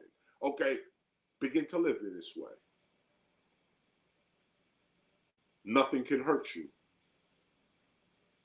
Nothing will hurt you as long as you understand that it is all God. Can you walk away from this material world for real and only reside with God? Or only reside with your higher self. Only reside within your higher self. I'm only going to live as a high being. I'm only going to live deep. I'm not going to live on the surface. Then that's what this speaks to. Believe in your spiritual reality and it shall become real in your life. That goes for anything. You could pull, anything you believe in. And especially if you are a spiritual person, if you spiritualize it, it's spiritualized. That's what it is. You gave in your energy to it. And that's what these colonists want. They want our energy. They want our soul force to give their fake God that has no force whatsoever. Force. We are empowering their gods to oppress us.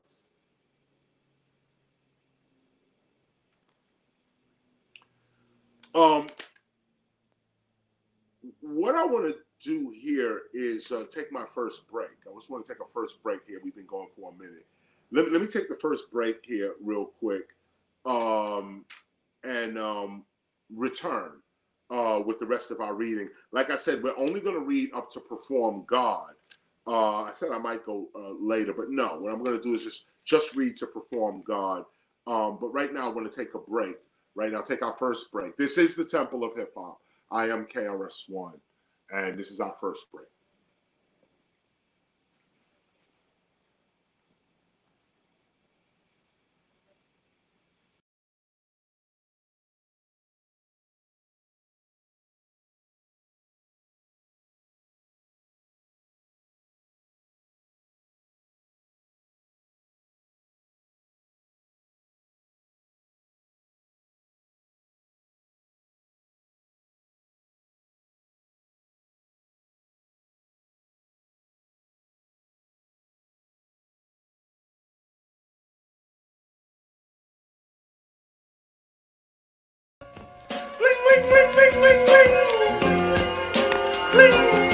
I got the lingo, the lingo, the lingo, the lingo. I got that lingo, the lingo, the lingo. I got that lingo, that street lingo I bring, yo. Acronology for society now to cling to. Too many people think so. I'm not just an OG, I'm an original hustler. You like, oh, follow life's outcome willingly, that's flow. Wisdom, when I simply decide on more or more. I'm bringing it to you raw like a razor. Faith, focus, and ignore these haters. Acronology is dope. Here's another one for faith. Write it down, for all it takes, hope. Broaden your scope, it's the teacher, you heard of me. I represent the struggle in the hood, most certainly. But struggle's more than a word to me. It's a situation that reminds us God's grace lasts eternally. Lady, love and develop yourself. H-law, health, love, awareness, and wealth. Acronology, it's not just BRB or be right back. You gotta check the words you using, like religious. It can mean realizing every life in God's image offers useful solutions. So while you cruising looking for a snack, think diet. Did I eat that? Put down the cake, seek health and proper exercise. Rewind that spells shape. These definitions go beyond the intellect. Like mine, may I now direct a new philosophy called Acronology. I say it with the word inside of me. Oh, the heat is on, you can't leave it alone. This whole thing's created by G. Simone. Even KRS is an acronym. It means knowledge reigns supreme. Spin it back again. I got the lingo, the lingo, the lingo, the lingo. I got that lingo, the lingo, the lingo.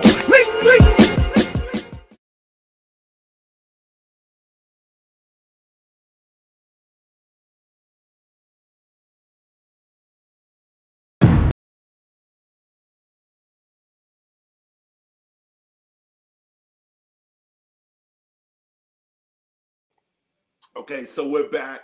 Welcome back to the Temple of Hip Hop. I am KRS-ONE, and Minister G. Simone is the acronologist, is with us right here. And Minister Son One is also with us as well. And shout out to everybody on the call. This is the second piece. And so what we're talking about here is the beginning your spiritual walk, beginning the path. And what we're looking at is we're examining ourselves first. We're clearing guilt. We're getting away from resentment. We're getting away from fear.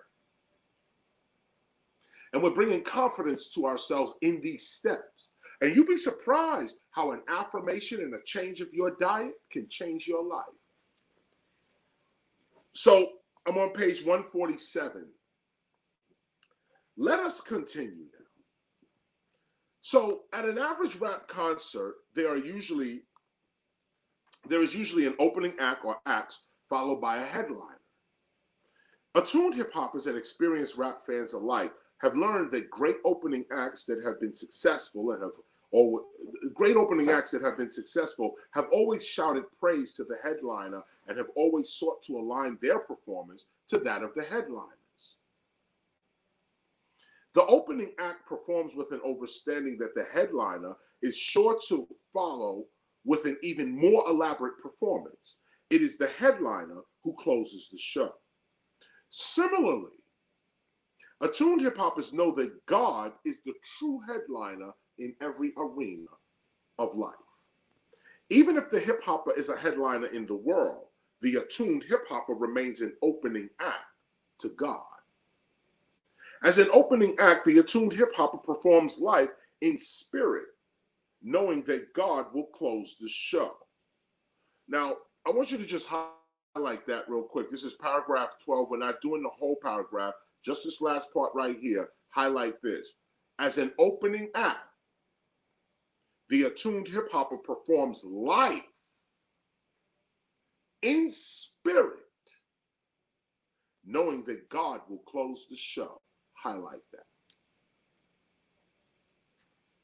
Whatever the attuned hip-hopper does, it is done with the understanding that God will complete whatever has started.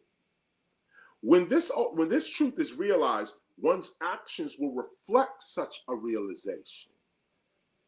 How often do we forget that the hip-hop lived life is a performance, and that imitating the performance of God sets one apart from the world and its troubles? Attuned hip-hoppers live life as a great performance. When we are at work, we are performing. When we are with family, we are performing. Every day and at every moment of the day, we are performing. Even while asleep, there are a variety of performances taking place within one's mind, body, and environment. It is our performances in life that manifest or form. Let me try to say that right. Right. Manifest or form the circumstances of our lives. Now, get this.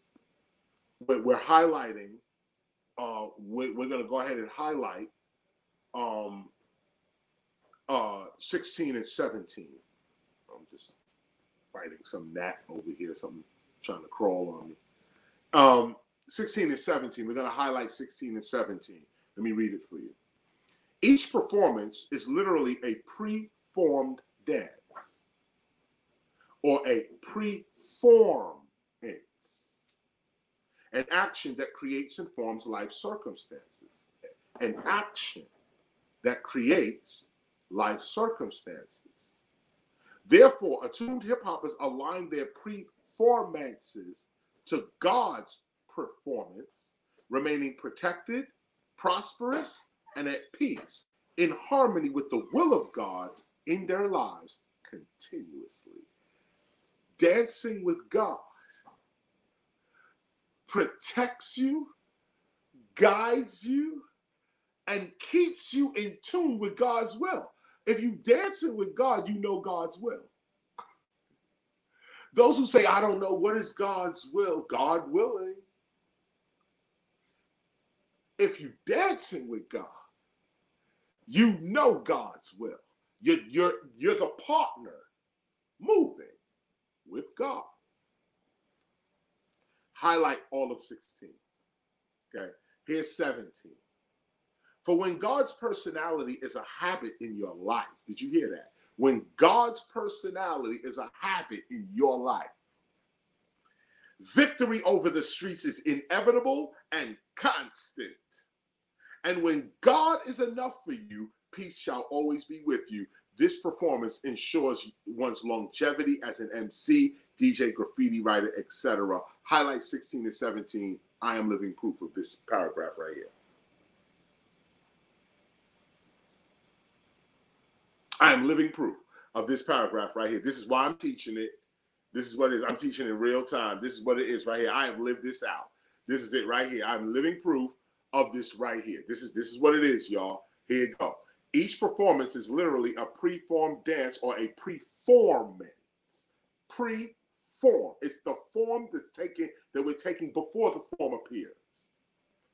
Performance. An action that creates or forms life circumstances. Did you hear what I just said? You know, instead of asking God for things, you should dance them. You should dance, like, you know, I don't want to say money or, you know, car, but like, you know, if you want a car, you should be like, you should go in front of God like this. Remember, the spirits, the ancient ones, don't talk. You could talk all day. They don't understand you. Okay? They have to see your actions. They have to see your intent. So if you want something in a lot of ways, Talk ain't gonna get it. What's gonna get it is your body movement. And so you can see what ancient dance was originally, or not originally, but could have also been about. The ancients don't speak a language. They can only see and hear. In the spirit, the realm of the spirit, you can only see and hear. You know, there's no smell, touch, or taste. Okay, you can only see and hear. So how do you communicate? The person has to make a move, make moves, shapes. And you know how deep that is? Because shapes informs DNA. You know, the language of DNA is shapes. The shape that proteins make. It are the signals that make genetic products to, you know, match whatever the environment's dealing with. But nature is all about shapes. The shape of something is the communication of it. And it communicates an idea. So it's actually something to think about, that, you know, instead of just praying and talking, maybe you want to get up and act out your requests. Act it out. Dance it. You know. So highlight 16 and 17. 18. Rap fans are trapped in the lure of lyrical freestyling, while attuned hip-hoppers enjoy a life that is free. Rap fans focus only upon sales and the performances of the marketplace, while attuned hip-hoppers focus upon the performance of their God and receive all things freely. To perform correctly is to live and act totally aware of your life and actions. The arena is your environment. The stage represents your level of mentality, and the audience is the world. The show is an act of one or more divine performances. Therefore, give a good show. As we perform throughout life, we should be drawing the applause of God. Hip-hoppers are advised to perform the following. Now, go back real quick. I want you to highlight 19, 20, and 21. 19, 20, and 21. Highlight. Okay, got that? I'm going to say it again. Here's 19, 20, and 21. To perform correctly is to live and act totally aware of your life and actions. The arena is your environment. The stage represents your level of mentality, and the audience is the world. The show is an act of one or more of the divine performances. It's the show you give. Therefore, give a good show. As we perform throughout life, we should be drawing the applause of God. That's what your performance should be, drawing God's applause. God should be saying, oh, and screaming for your performance in life. Hip-hoppers are advised to perform the following. Now we go through the 18 divine performances. And I'm going to read one today, and this is going to conclude our reading for today. 1. Perform God. And not uppercase G-O-D. This is lowercase. This is capital G, lowercase O, lowercase d. This is for you to perform your higher self. Here we go now. Perform God. Act consciously with the intelligence or force that guides your life. Make the decision to finally acknowledge and expect God's actual presence, uppercase G-O-D. Expect the supreme. Act like and expect the supreme intelligence. Turn your conscious attention away from the reality of the material world as valuable, and turn your conscious attention toward the value of God above all else and as your life.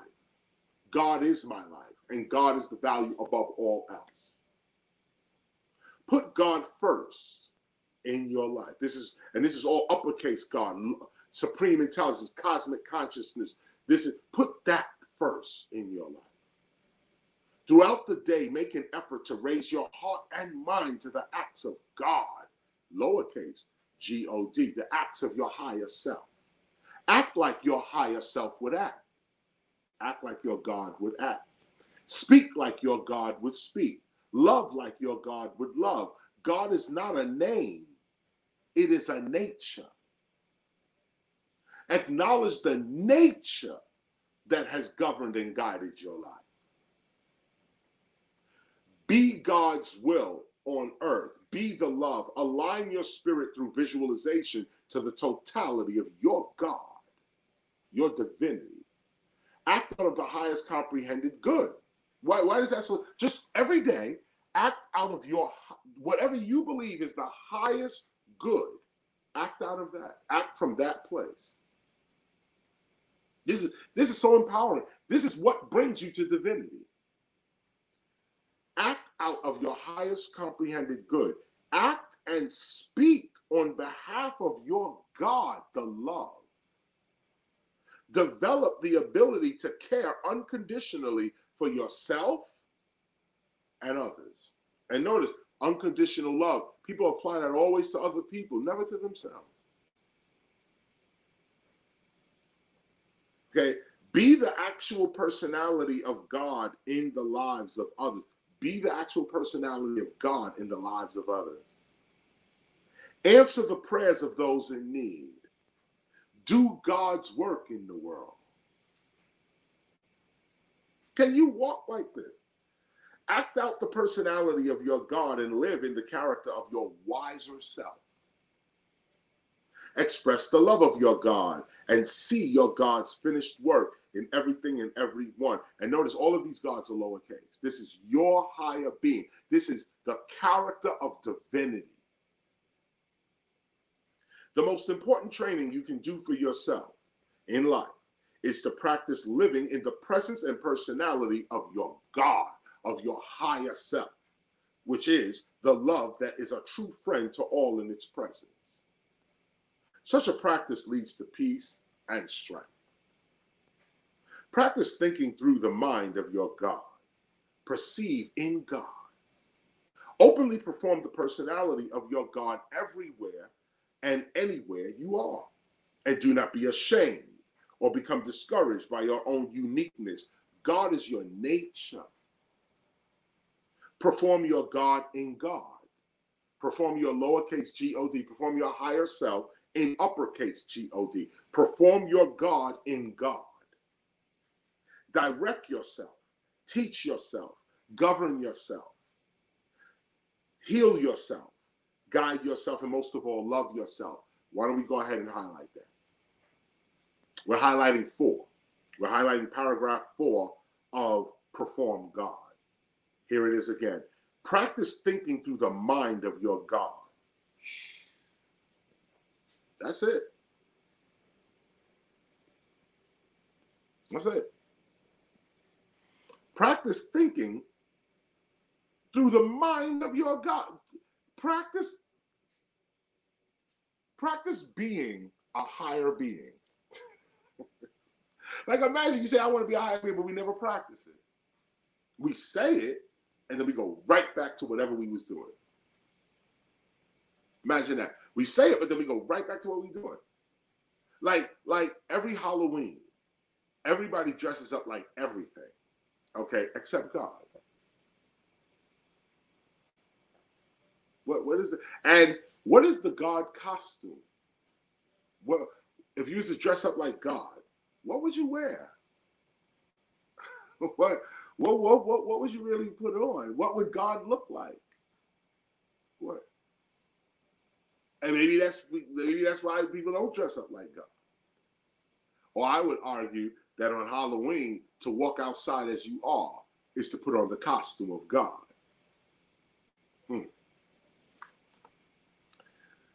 Paragraph 5.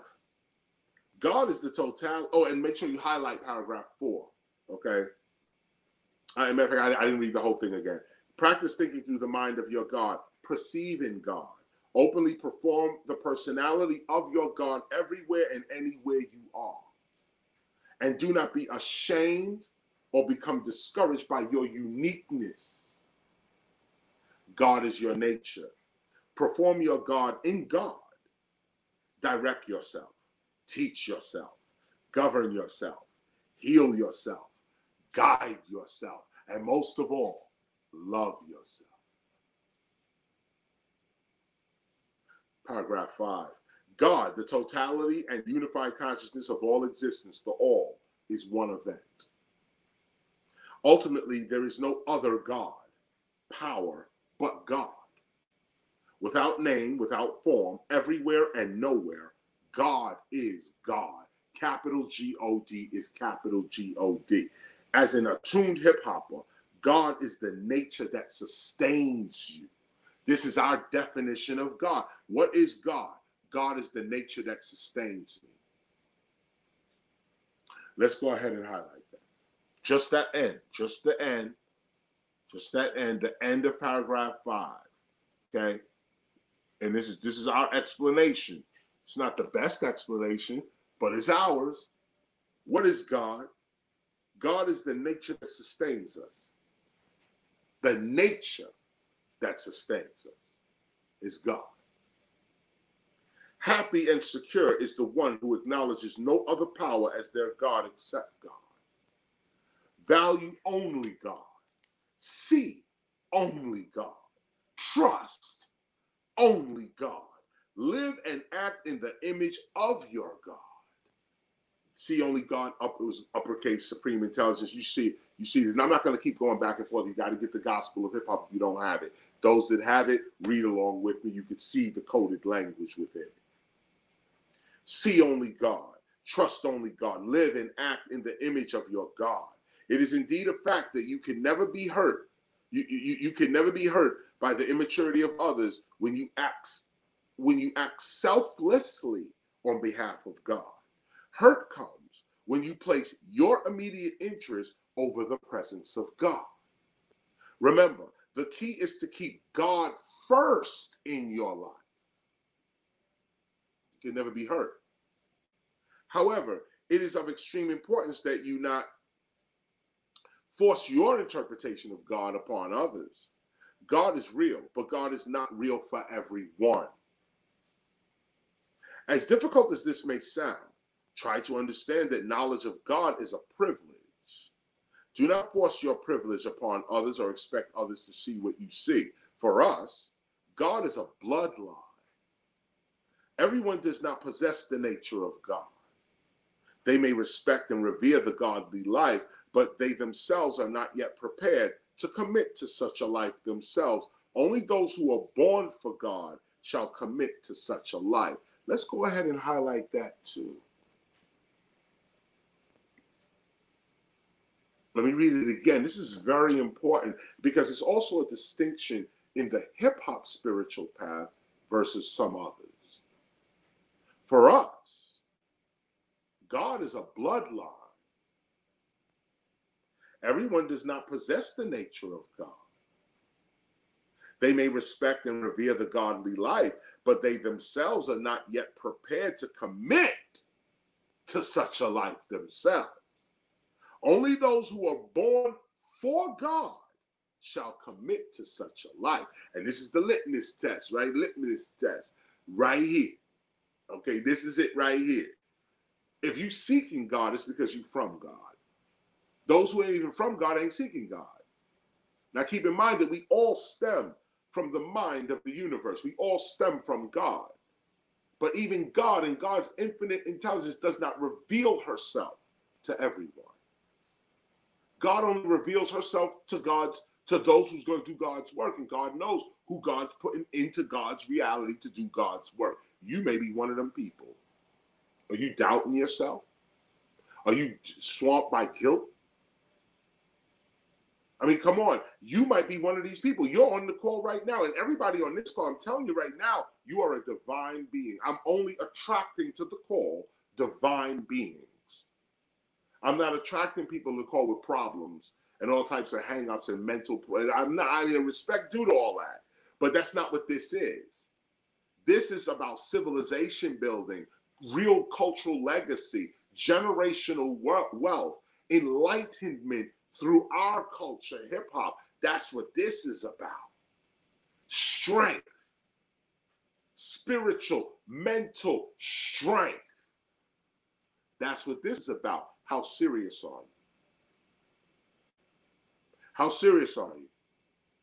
Today's the day you might have to begin taking your spirituality even more serious now. Even more serious. Sirius B just passed over us. Like I said, the rising of the new moon just passed us. The Lion's Gate just closed. How serious are you? What do you see? What do you place your conscious attention on? Stupidness and BB Baba and Goo Goo Gaga? Or is it God and your divinity and your immortality? What's important to you? These are the questions. These are the questions. Just as some are born with the ability to cook, and others are born with the ability to build houses, born with this ability, and even others are born healers, some of us are born God. Just as some of us are born with certain psychic abilities, others of us are born with the nature of God. Our existence balances human affairs. That's why we say God is a bloodline. This is not to place anyone above anyone, nor is this an effort to claim some sort of authority.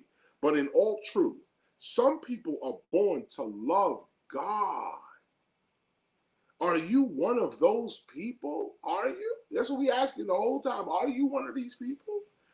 We are not above anyone. In fact, we serve and teach the world on God's behalf. Our aim is to relieve human suffering. That's it. As a matter of fact, you know what? I'm not going to highlight that, because that right there, our aim is to relieve human suffering. That right there could be highlighted. But I'm going to say it in another way further down. But that's very important. So what is this all about? Relieving human suffering, starting with your own. This is why we argue with no one over the existence of God. If you do not know God, it is because God is not part of your nature.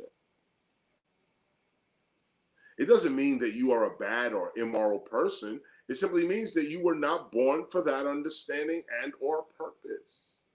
And likewise, if you do not know God or simply doubt the existence of God, do not make the mistake of applying such doubt toward others who do claim to know God. And this is to my atheist brothers and sisters out there that may also be hip-hop. Okay? This is how we should be dealing with each other. Atheist brothers and sisters, they say, I don't believe in no God. I don't believe in none of this. I listen to Chris all day, but I don't believe in that part of it. Okay? This is what it is. The other side to that is, don't force your beliefs on it. We ain't forcing our beliefs on you. Don't force your beliefs on us. Let us all try to understand one another.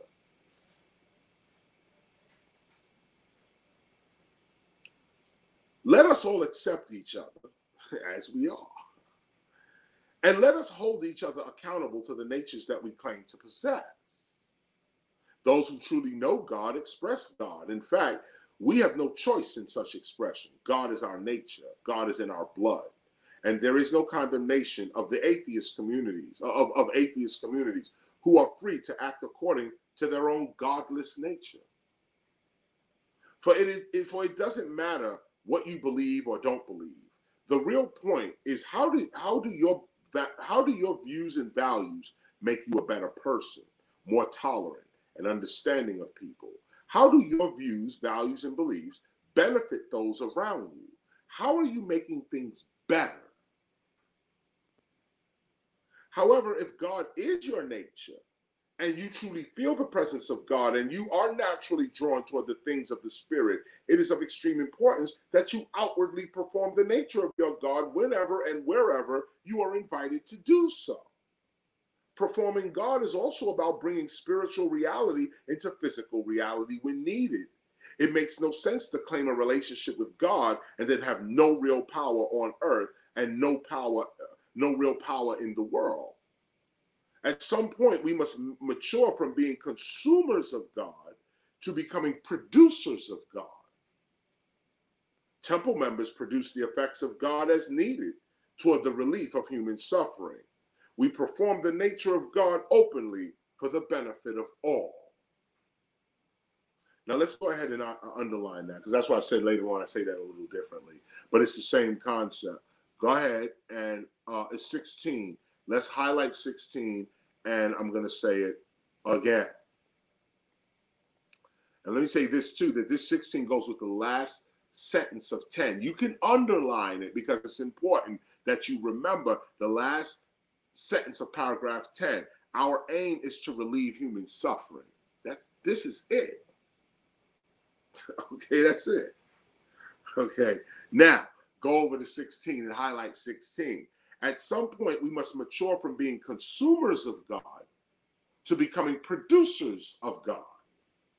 Temple members produce the effects of God as needed toward the relief of human suffering. We perform the nature of God openly for the benefit of all. That's our whole ministry right there. That's it.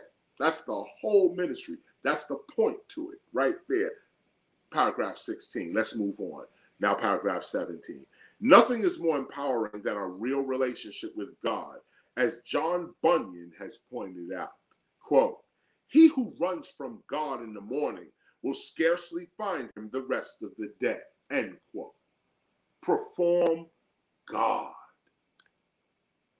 Now that's going to conclude our reading today. And I will say to you in this close, how serious do you take yourself? That's the gist of it. How serious do you take yourself? How serious do you take hip hop? How serious do you take the spiritual path? We have opened up a beginning. If you don't know how to start on your spiritual journey, this is a great way to start. If you have already started on your spiritual journey, this is a great checkup. Go back, take a look at it. Take a look at what's being asked of you. You're being asked to examine yourself. You're being asked to not be ashamed of the culture you're part of. You're being asked to perform God on behalf of God. This is the practice. There's an affirmation at the top that starts with, do not be afraid. This is the point. Release the fear, release the guilt, the guilt and the doubt, which is gout, which is a real disease too. Release the fear and the doubt. Release the guilt and the worry. Release the stress. You can't enter this realm stressed. You don't get peace here at the end of enlightenment, or once you gain enlightenment, now I got peace. No, peace is the key that starts the enlightenment. And how do you get peace? God is enough for me. Hip hop is enough for me. Of course, I want other things in life, sure, but hip hop is enough. In fact, think about this rationally. If God is with you and you know God is with you, you have experiences with the divine, what else do you need? I mean, seriously, what if the all is with you, what do you need? The all is with you. The all is with you. What do you need? Any need past the all is greed or fear or something that's taking you out of reality, out of truth. If you are walking with the all, if the all is within you, what do you need? What do you want? God is enough. God is enough. And when God becomes enough for you, peace comes over you. Because I don't need nothing else. I got God with me. I got divinity with me. I can speak and have my reality respond to me. What do I need then? What do I really need? Any need is childish. And I can go there. I can go there. Me and Son One was at the Cadillac shop. I don't know, it was Cadillac. I went to go see some Cadillac, you know. I got caught up with Regina King in the car, the commercial, like, yo, Cadillac. Me and Son One found ourselves over at the Cadillac shop. And I looked, it was corny, actually. No disrespect to Cadillac. If you got a Cadillac, I'm not dissing. But I looked, I was like, nah, I can't do it. It's not. It wasn't what the commercial was. You know what I'm saying? So it is what it is. But I had my little silly moment. I had my childish moment. But I knew that if I really wanted the car, I knew I could appeal to my higher self. And after that, you don't need a higher self to go get no damn car. But there are times where once you have practiced this, you walk into shops and be like, you know what? Ancestors, give me that right there. And you walk out knowing that the ancestors got you. And you walk out and sure enough, it may not be that place, but this happened, tick-tock, tick-tock, and somehow you in the car. Somehow you in the car. That's it, you drive it off. And you like, yep, this is my reality. This is what I know to be real for me. This is what I know is true. So what do you really need? When you have it all, you don't beg for nothing. You don't need nothing. You only move according to your requirements. When I need a car, I get a car. When I need the clothes, I get the clothes. But if I don't need it, I don't get it. It's only when I need it do I get it. And usually God provides for you before you need it. You let divine mind guide you, and you get the perfect house before the storm. You get the perfect car before the travel. You get the perfect clothes before the engagement. You get the perfect amount of money before the bill comes. You get the perfect weapon before the fight. This is divine life. This is divine life. This is what it means to be there. And I'm pleading with you, pleading with the people listening, because I'm living it right now. Right now, I'm living it right now. And it's wonderful and it's beautiful.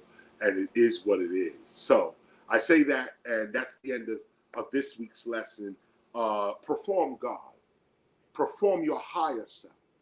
Get in the habit of performing your higher self. Don't be so always with your lower, doubtful, worrying, fearful self. Get an affirmation, change your diet, and start acting and expecting God in your life. This is the Temple of Hip Hop. I am KRS-ONE. Son One, if you have any closing remarks, I am going to run and be out of this call at this moment. No doubt. Yes, indeed. Well, thank you. Let me first say, of course, for the Gospel of Hip Hop, Wow. for this class, for reading, and all the above. I try to normally when temple members or we build, I plead with them to do this as well, like, and to really do it, because when they look back on my life, is in look at certain points and be like, that's crazy that happened to him. I'm trying to tell them that this is what I did first. 21 days, 3 times before I went to sleep. And even 3, I even upped it up 3 times when I woke up with the memorization, just to keep it going.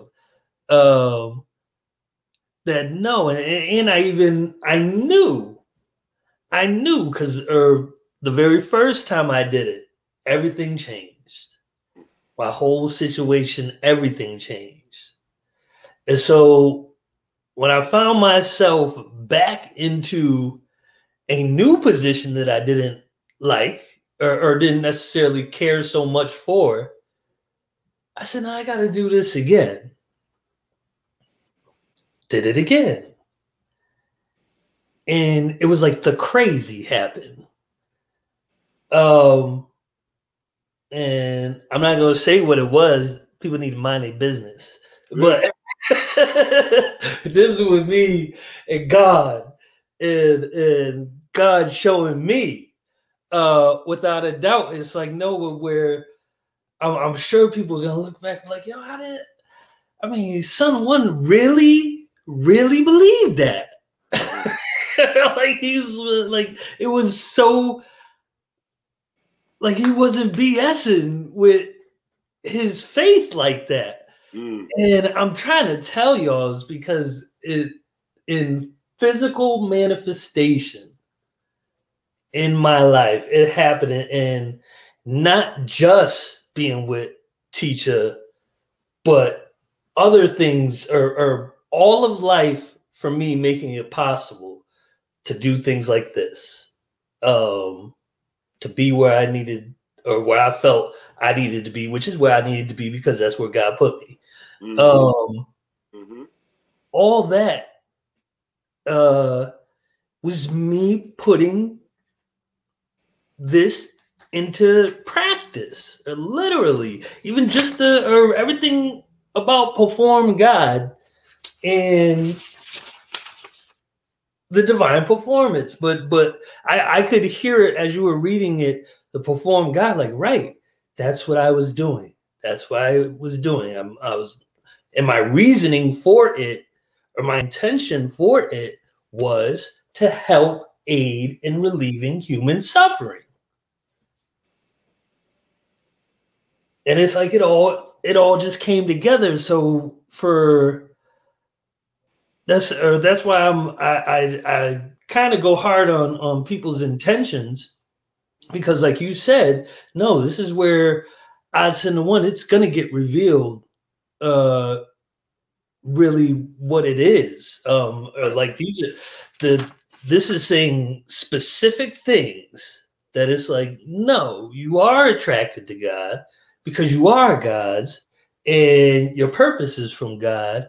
And so pretty much you're doing that, but you're not doing it. It's God doing it. And you ain't really got no choice. And it's very real.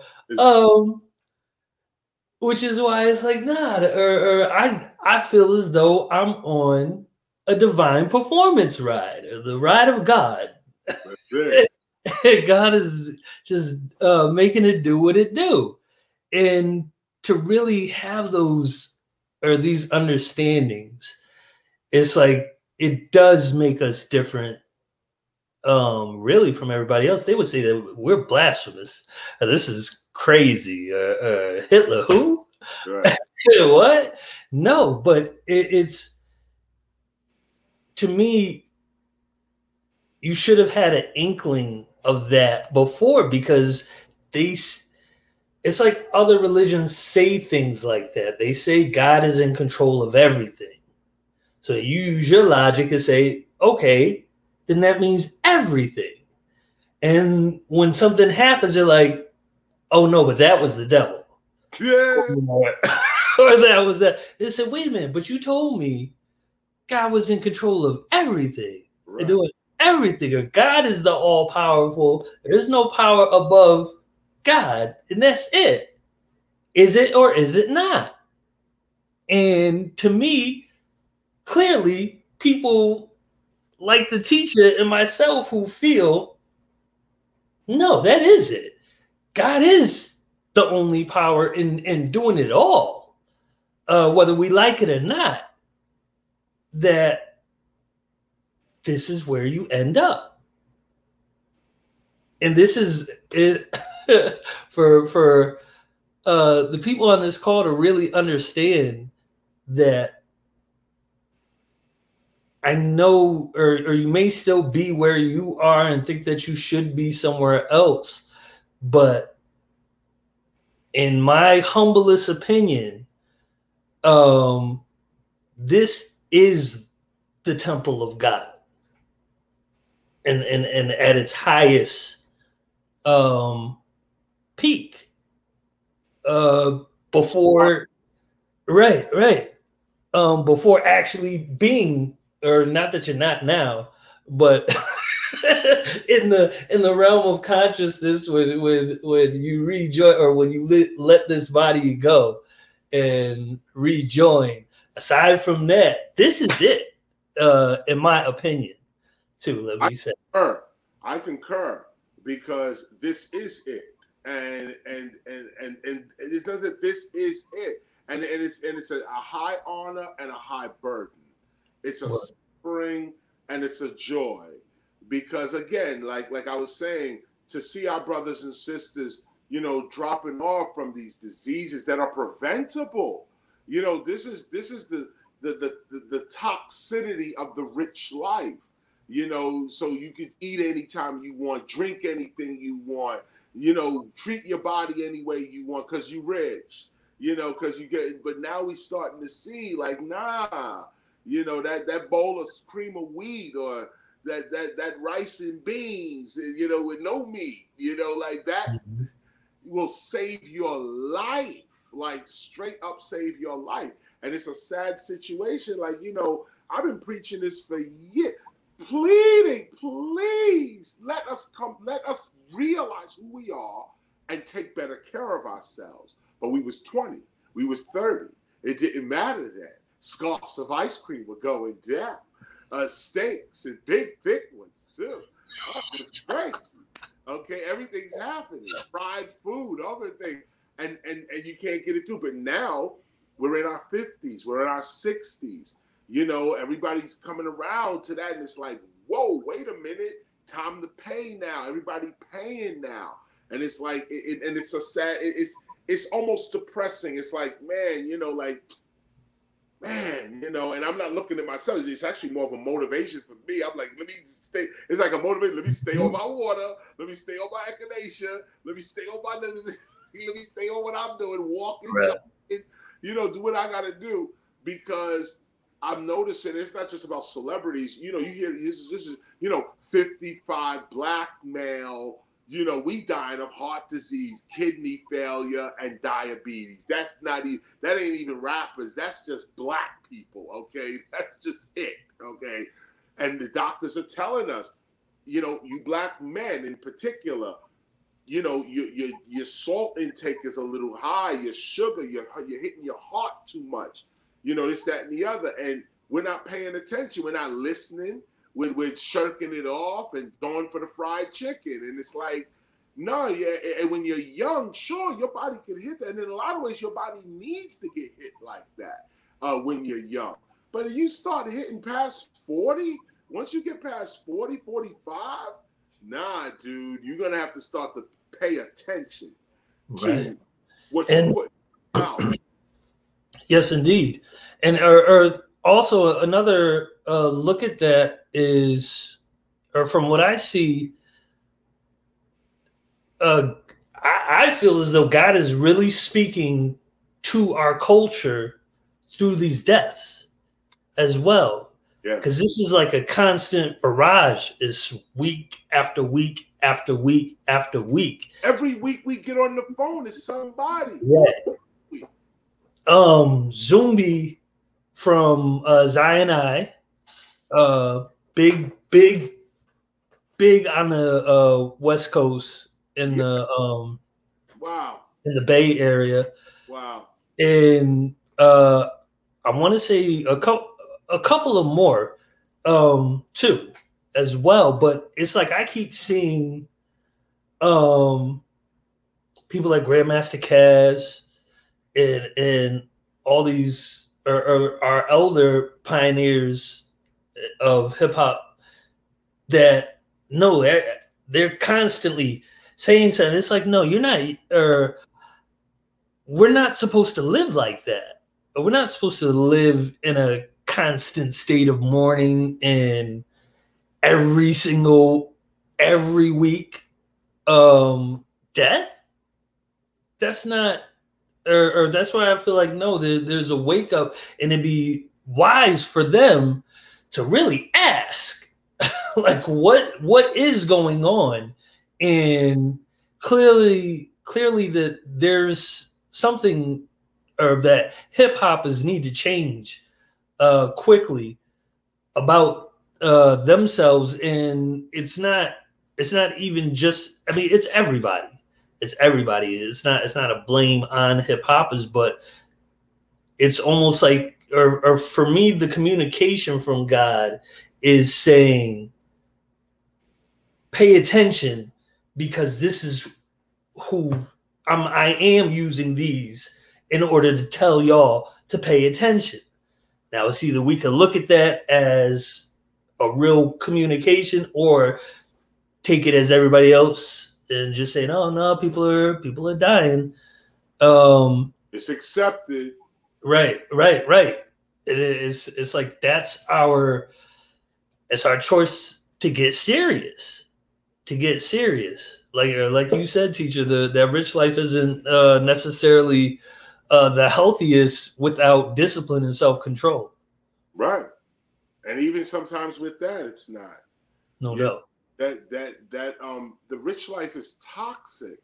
It's very toxic life. I mean, and again, if you do have the self-control to live a rich life, spending money.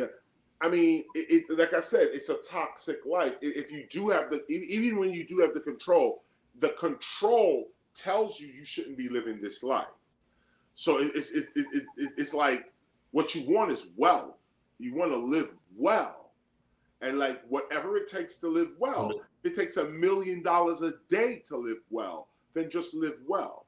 But if it takes $10 a day to live well, just live well. The point is live well. It's not the money, it's live well. And you can live well on various forms of money. People who are rich are not living well. And that's the real trick to it. It's like, sure, you got money, but that's all you got. You got no love, you got no faith, you got no confidence. All these rich people are nervous wrecks. They got no confidence, no faith, nothing. Okay, they get on TV. I want to thank God for my Grammy. You haven't even spoken to God in 15 years. I want to thank God for my Grammy. And it's like, it gets to the point where, but again, I say this to say that how serious are you then? Which is the whole lesson. How serious are you, about our eating, about our spirituality, about our culture, hip hop? Tomorrow, we're going to be at the Orchard Beach in the Bronx. Those who want to attend, tomorrow we'll be at Orchard Beach in the Bronx with the Hip Hop Museum, the Universal Hip Hop Museum as well. A whole host of people out there, everybody, Tony Touch, Kid Capri, Slick Rick, KRS, all types of people out there as Remy well. Ma. Huh? I think Remy Ma is going to be there. Remy Ma's out there too. Papoose is probably going to be there, I'd imagine. It's gonna be a crazy evening. Fat Joe's probably going to be there. It's a Bronx wild out. Right. Cardi B may be there too. We can't leave the country, so she better be somewhere around. Look. So the thing is, all the Bronx people are coming through to celebrate. Well, I'm going to celebrate the birth. Hip hop's birthday, which just passed August 11th. I'm going to go and have my little celebration there tomorrow. So if you're in the Bronx, you want to come through Orchard Beach, come through. It is what it is. We should make quick mention of that because the United States Senate did recognize hip hop's birthday this year as a national holiday. Really? Yes. Hip Hop Celebration Day. What day? And, August 11th. Oh, okay. And also, I guess deemed the month Hip Hop Recognition Month. August. Interesting. Of course, I have my thoughts of the exploitation of why they did so, but either way, it's happening. And it's inevitable. It's inevitable that it happens. Hip hop's expansion. It's inevitable. You have to have now a hip hop day. You have to have a hip hop month. You have to have and within government, just show you who we are. Okay, and in government, it's only a matter of time before somebody in government is hip hop and says, you know what? Here's what we gonna do now.